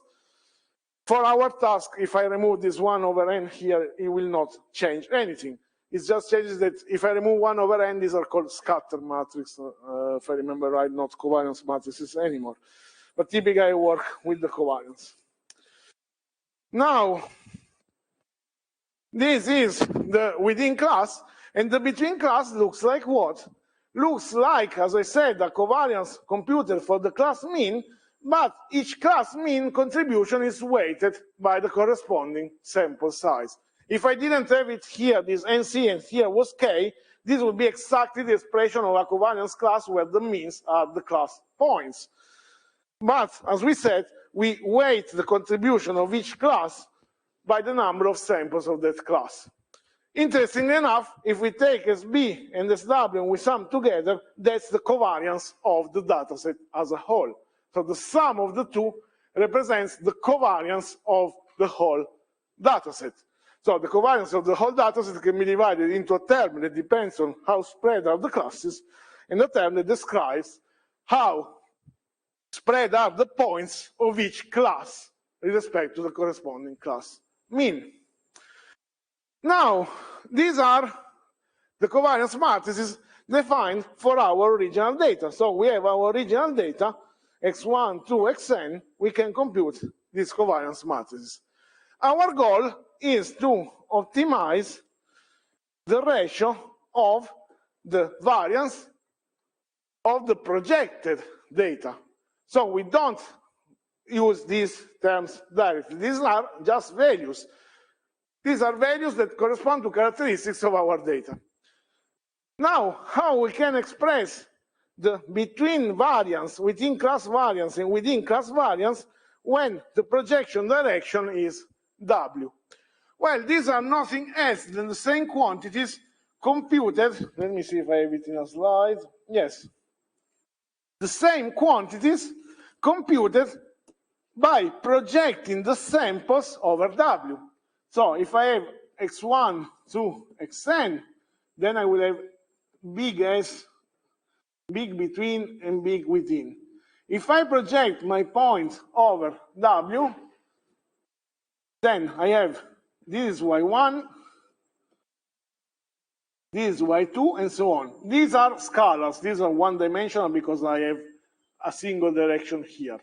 So I can compute from these values a between class variance and a within class variance. But for one dimension, they are defined in the same way as matrices, just the difference that here, we interpret this sample as one-dimensional vectors. When we have one-dimensional vectors, the variance can be interpreted as the one-dimensional covariance matrices, which is collapsed to a single value, so just the variance. Remember that on the diagonal, I have the variance. If my matrix is 1 by 1, it only has the diagonal. So if it only has the diagonal, that means that that's the only value, it's the variance. How can we compute them? Well, let's write it down. Let's use the same expression, but here we put the projected samples. This is the projected samples xi projected over W. What is the mean of the class projected over W? The mean of one class is this, but this is obtained from the original points in this way. This is n, which is what I can bring the n. Sorry, I bring the W outside. This W transpose 1 over nc sum of xci. This is the mean of the class in the original space. So the mean of the projected samples is equal to the projection of the mean of the original samples. If I project my samples and then I compute their mean, it's the same as if first I compute the mean and then I project the corresponding mean. So the property of the mean gets preserved, of a point being a mean gets preserved when I project. Then if I develop all this computation, I see these expressions. I see that I can represent the between and within variance for the samples projected over direction W in terms of the between and within covariance matrices of my whole dataset. This shouldn't surprise. If you remember from probability courses, if you apply a linear transformation, which may not be full rank, this may be even just a vector, to some input, if this data has a covariance C, the covariance transforms in this way. So the covariance of the data measured, the covariance of the transformed data is the covariance of the original data multiplied on the left by A and on the right by A transpose. That's the standard way that covariances transform when I apply linear transformation to data. And if you don't remember, just develop this expression. It comes from this expression, nothing else. So it's just a way of rewriting this expression and see that that's exactly what happens. So here I multiply my sample by W transpose. So the covariance computed over the projected samples is equal to the original covariance left multiplied by W transpose and right multiplied by W. Remember that this is a vector, matrix, vector. The result is a scalar, so it's correct. So we can express our objective in this way. Maximize over W the ratio of the projected between class variance, which can be expressed as a function of the within class covariance matrix and W, over the within class variance of the projected samples, which again can be expressed as a function of the within class variance and W.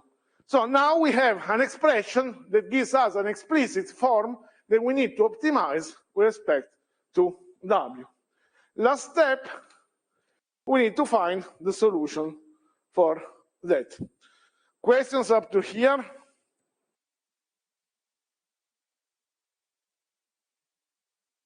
Okay, for the moment we said that we don't care about the norm of W. Why? Because we see that regardless of the norm of W, we'll always get the same ratio. If I change the norm of W, I have the same direction, just a different scale. The different scale, if I change the scale, it will change the scale of the projected points, but the scale will not influence my decision on which direction is optimal. What matters to choose a direction is just the direction itself, not the scale that I will use then to represent the corresponding projected points. And here you can see if I multiply my W by any value alpha different from 0, that simplifies in my objective function, so I will not change the objective function. Parallel W's will give the same solution. So now, since we want this to be a direction, we decide that we will select among all the equivalent solutions the one that has unit norm. That's a decision so that this will not change the scale of our data. How do we solve this? We take our objective and we compute its gradient, and we set the gradient equal to 0. What is the gradient? What is the gradient? What is the gradient of a function which has multiple variables as input, a vector as an input? W is a vector. The gradient of L with respect to W is the vector of partial derivatives. And typically, when we represent a gradient, we assume this to be a row vector. So the gradient, when we need to represent it as column or row, if we don't say anything, we will assume it's row. There are reasons for that. That if you want, you can follow the math course, and then they will try to explain why it makes sense to consider these as row vectors. We take the gradient, we compute the gradient. Remember that the gradient is a vector itself, and we set it equal to 0. To solve it, to set it equal to 0 means that we need to find the solution, we need to solve this equation. On the left, you have the gradient expressed as a vector. If you go through this, actually here it's represented as a column vector to be. So I'm not respecting what I said before, but whenever we use the gradients in computations, which we don't, we will use it as a row typically. But here it doesn't matter. We need to solve this equation. Whether this is a column and this is a column, or they are both row, will not change in any way the solution.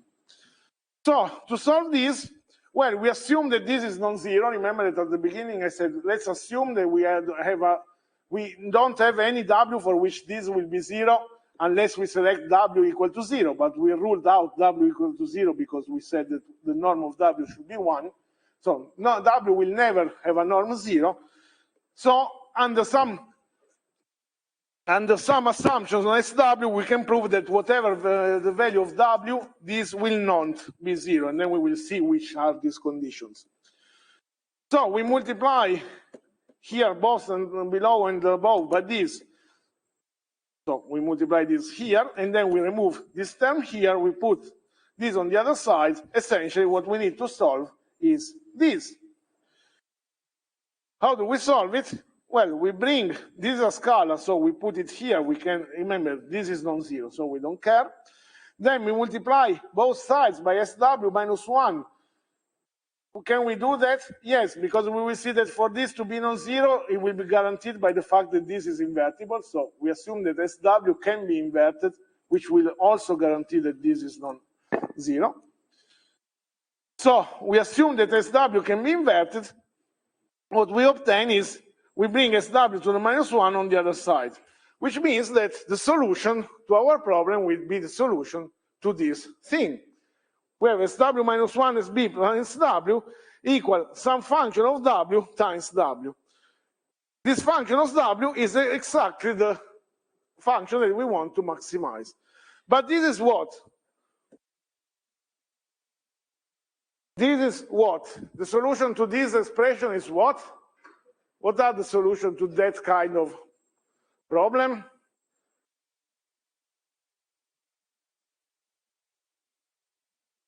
The solution to this kind of problem is an eigenvector of A. The right to be precise, eigenvector of A. Any vector W that solves this expression with W different from 0 for some lambda is called an eigenvector of A. Do we agree? That's the definition of eigenvector. So, the values that we solve this equation for some value of lambda are the eigenvector of SW minus 1 SB, the right eigenvector of SW minus 1 SB. I have several of them. Which one should I pick? Well, if I have that eigenvector W, let's imagine I have 3 eigenvectors I give you. Which one should I pick? Well, each of these will have associated an eigenvalue. But the eigenvalue is what? The value of the eigenvalue is exactly the quantity that I want to maximize. So which one should I pick among these 3? Remember that if I pick W1, then my objective function will be exactly lambda 1.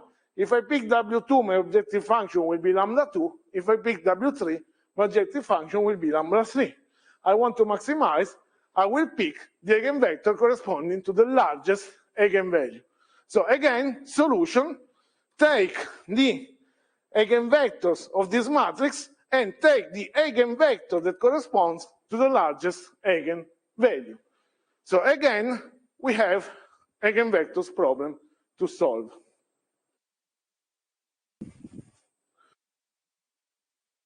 Questions?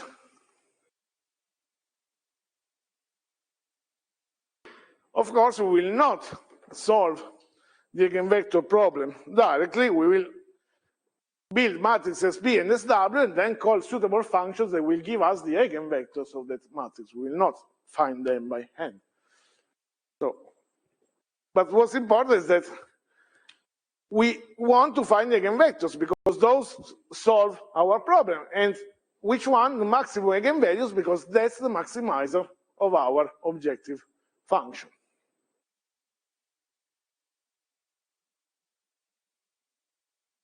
Now, if we go back to our binary version of the problem, then we can show that the between-class covariance can be expressed in this way for some constant k. So if I apply directly the expression that I gave you before, I will not get that expression.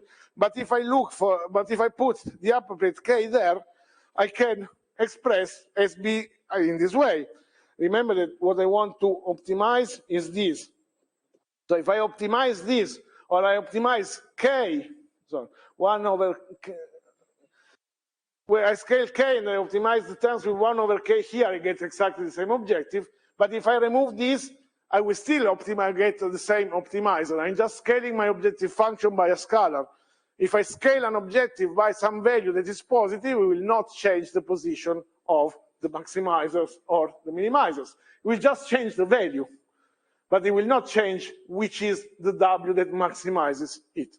So whether I use the original SB or a scaled version of SB will not change anything. which means that if I use this SB, why do I use this SB? Because it allows me to see some interesting things. First of all, SB has a rank 1. It's an outer product of 2 or 1 vector. Mu2 minus mu1 is a vector. When I multiply this, I get the outer product of 1 vector by itself. The corresponding matrix cannot have a rank larger than 1. It could have rank 0 if the two means are the same. Otherwise, it will have a rank exactly 1.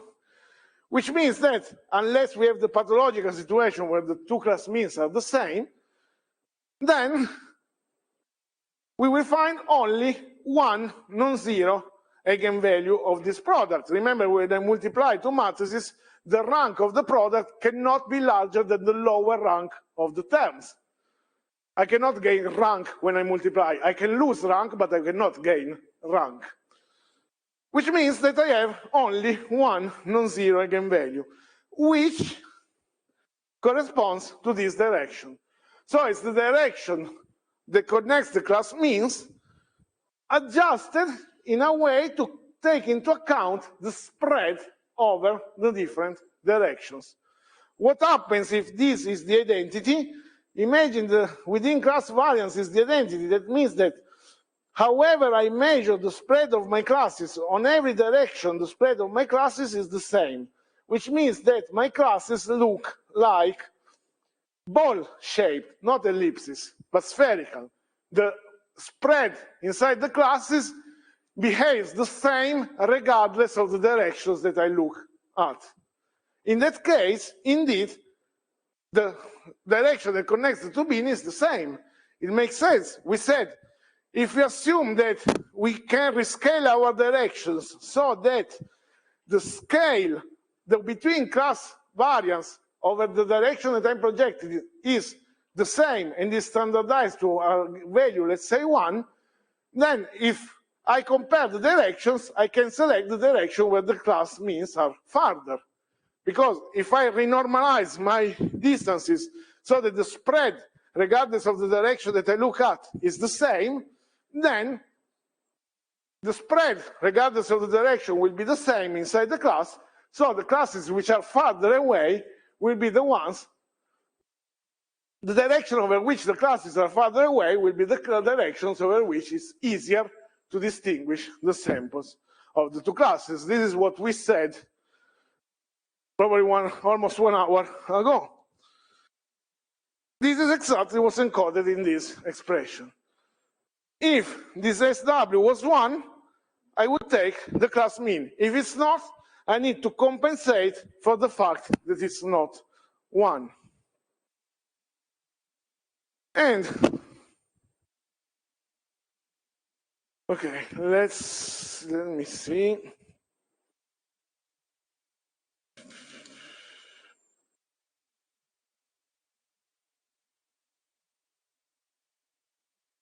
Okay, I will say a couple of more things now, then we will say a couple of things before the laboratory. Now, we will see if we have time during the laboratory. In the laboratory, I put it as optional, so if I don't have time to introduce that, I will leave for you. Optional means that it will not be part of the exam. So whatever is in the laboratory is marked as optional. It means that you are suggested to do it, but I will not ask questions related to that specific thing at the exam, okay? So, if I have time, I will explain the optional part for the laboratory, but I will probably do it when we introduce the laboratory, because this part that I want to say now is more important because I want to say that. But the optional part will show a way to compute LDA which does exactly this, normalizes, transforms our data so that the within class covariance becomes identity, so the spread over the different directions becomes the same, and then selects the direction over which the means are more spread. But before we get there, let's go back to LDA for a binary problem. For a binary problem, we said we can select LDA as a way to project our data, and now let's see how we can classify our samples. Or more precisely, we project our data, and now let's apply the same classification rule that we were using for the Euclid, for the PCA example before. We project the samples in the class, in the PCA over the single PCA direction, and then we select the class based on the closest distance, which we can represent in this way. Now, if we develop this expression, I will skip these steps. We can show that if we choose, remember that when I project my data, I have a direction, but I can choose two orientations. So I can choose a W in this way, or the opposite W, they represent the same direction.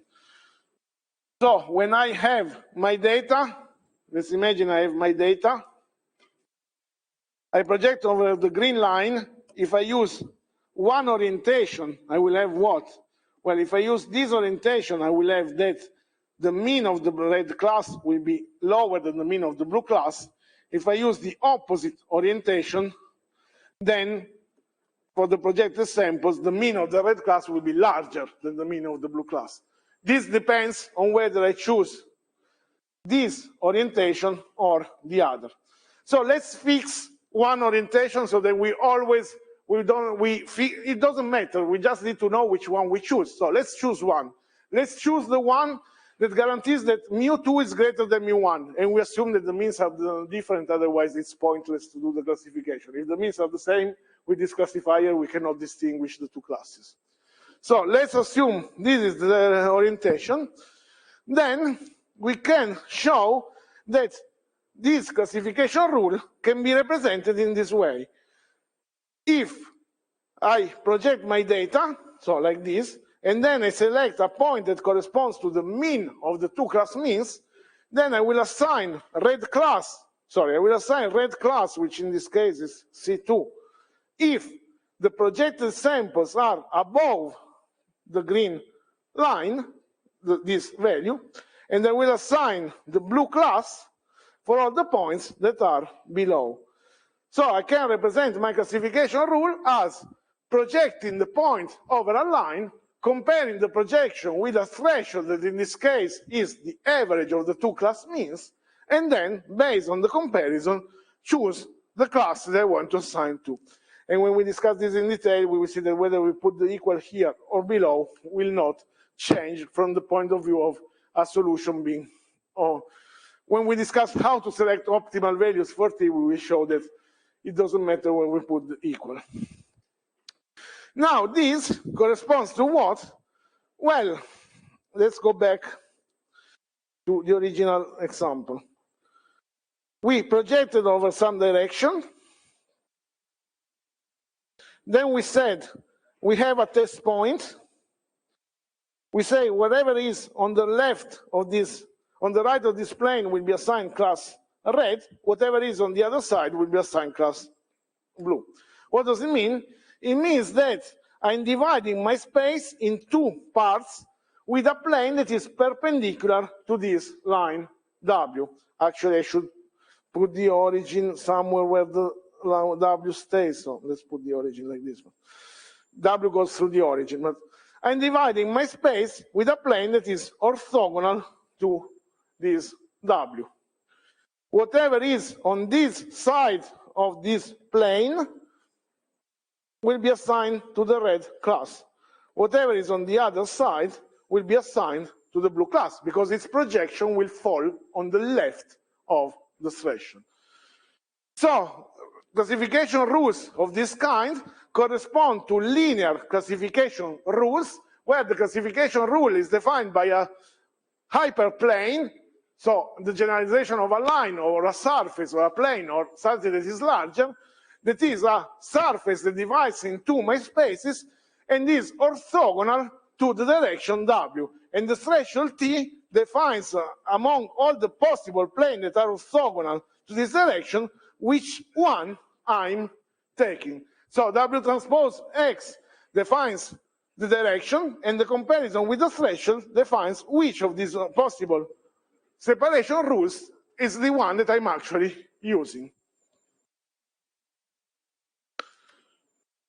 Finally, LDA can be, we have seen it as a way to reduce a multi-class problem to one dimension, to reduce a binary problem to one dimension.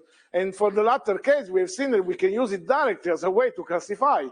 If we have more than two classes, then we cannot directly extend this reasoning, although we can extend this model for multiple classes. We can still use the mean, the class whose mean is closest, but we don't develop it explicitly because it doesn't give any nice additional information. We can do it, but we will not use it. So we will not go into the details, but we could. Now the question is, can I use LDA as a way to perform a class-informed dimensionality reduction? So to extract not a single direction so that then I can work, well, if binary, I can directly classify. If it's multi-class, then I have one direction where I project, and maybe I can do something afterwards to classify the samples in any case. But especially if I have multiple classes, maybe I can do better than if I take a single direction as direction to preserve. Can I extend LDA in a way that does not necessarily, does not give me just a single direction, but as a way to perform more something like dimensionality reduction, that is, to find m directions where classes are well separated, that then I will use some way, maybe with a different classifier, to perform my classification. The answer is yes. We can imagine that rather than looking for a single direction W, we look for m directions W. In this case, in consonance with PCA, we do not require that these are orthogonal vectors. We just allow them to be any kind of vectors. And in any case, if we want, once we have estimated W, we can always recover a subspace that corresponds to the span of the columns of W, so we can use LDA directly through matrix W, that is the matrix that we will find, or we can find a subspace that corresponds to the same space that W spans, and then use LDA as a true dimensionality reduction in the sense of PCA, rotating the data and then keeping just some directions. Obviously, the output is not the same, because whether I project a point, I say project, but it's not a projection anymore. Whether I compute W transpose X, or I compute the span of W, and then I use that matrix to project my points, the output is not the same. But the output will live in the same space. The output that I obtain in the second case will be a linear transformation of what I obtained in the first case. So the two objects are related. How? Well, again, we can define, if we have a matrix W, the between and within class covariance, in this case matrices, for the transformed samples. They transform exactly as we said before. Now we cannot define a ratio anymore because these are matrices. So this doesn't make sense. What is a ratio between matrices? These are matrices whose size is the size of the output space. If I want to reduce to 10 dimensions, this will be to 10 by 10 matrices. This W, remember that there's a size that is, this is the input space, N, and this is the number of components. So W transpose X is a vector with M components itself, because W is not a vector anymore, it's a matrix. So we cannot define a ratio in this way. We need a generalization of the ratio. There are different ways. One possible way is to define the objective function as the trace of SW minus 1 SB, which is one of the possible generalization of the one-dimensional case. If W collapses to a single dimension, this becomes exactly SB over SW, the small SB over small SW that we introduced before. This is not the only extension, but this is the one that we typically use. Which corresponds to what? Well, it's easier to see why this is a generalization in terms of how we solve the problem. Before we said, let's take the eigenvectors that correspond to the largest eigenvalue. Now we take the eigenvectors that correspond to the m largest eigenvalues. notice that typically LDA is not solved by directly taking these eigenvectors it is orthogonal eigenvectors of the matrix. Typically, the way you find the LDA solved is with a way that, as I said, gives your matrix W that spans the same subspace, but not necessarily the same exact output, by solving what is called the generalized eigenvalue problem, that is solving for SBW equal to lambda SWW. Why do I say it does not necessarily give you the same solution? Because, well, these are the solutions of the eigenvectors of SW minus 1 SB, but the way that we compute them is in a way that does not necessarily lead us to orthogonal values as when we computed the eigenvectors of the covariance matrix. In any case, that doesn't really matter. What matters is that once we are able to solve this problem, and we will have a function that solves exactly this problem given SB and SW, then we will have a solution for the different components of W. This solution will not give orthogonal components for W, but we can always make a basis out of those components. Now, why is this important? Well, this is a generalization of the one class problem. The limitation is that since SB can have at most a number of non-zero eigenvalues that is equal to the number of classes minus 1, remember that when I had two classes, the between class covariance had one non-zero as a rank 1. And in general, for how it's defined, the rank of SB large S will be lower or equal than the number of classes minus 1, then LDA can define can find at most C minus 1 direction, which doesn't mean, what does it mean? It means that if you run the eigenvector solver, it will give you as many directions as you want up to N. But the first one up to C minus 1 correspond to a SB over SW for that corresponding direction that is greater than 0. Then whatever comes next corresponds to a ratio that is 0. So it's a ratio that according to LDA does not have any information on the classes. And which direction would I get? Well, essentially, I would get all the N minus C minus 1 directions in a random order, depending on the solvers that finds my eigenvectors problem. All those solutions have eigenvalues 0, so they are all equivalent. And if I ask for, let's say that I have 10 classes, so maximum 9 direction, if I ask for 20 direction, the other 11 are randomly taken from my dataset, which doesn't mean that they don't contain information, but it's like selecting them randomly. So it doesn't make sense to use the LDA criterion to actually perform a random selection of 11 components. So for this reason, for us, C minus 1 is the limit of LDA because it cannot give us any more meaningful information in terms of the objective that we are optimizing. Okay, that's enough. 10 minutes break for those who have laboratory, and then the others I'll see you tomorrow. Just one thing, if you are interested, probably, maybe not, but tomorrow from 1 to 4, I will have class for the 01 HGRUU students, and I will be treating the clustering slides. The clustering topic is just for those students. So for the computer science students, it's completely optional. If you want to come, there is space. If you don't want to come, then enjoy your break before the laboratory.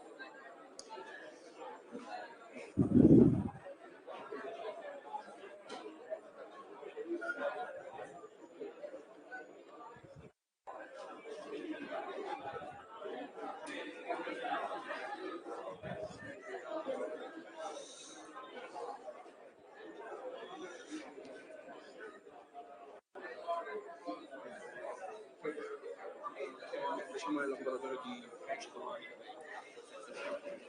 PCA mi sembra. Sì, PCA. Devo fare una domanda disperata. Sì. L'ho detto, però. Un attimo solo, che mi sono dimenticato di spegnere qua.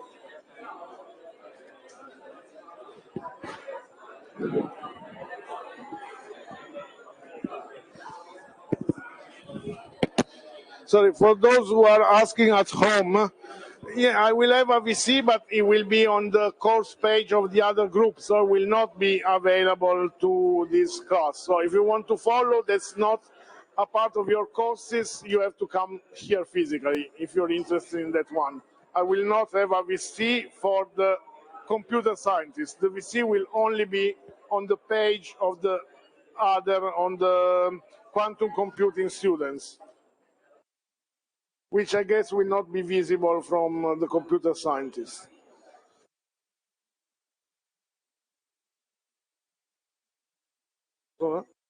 I will close now the classroom and reopen it for the labs.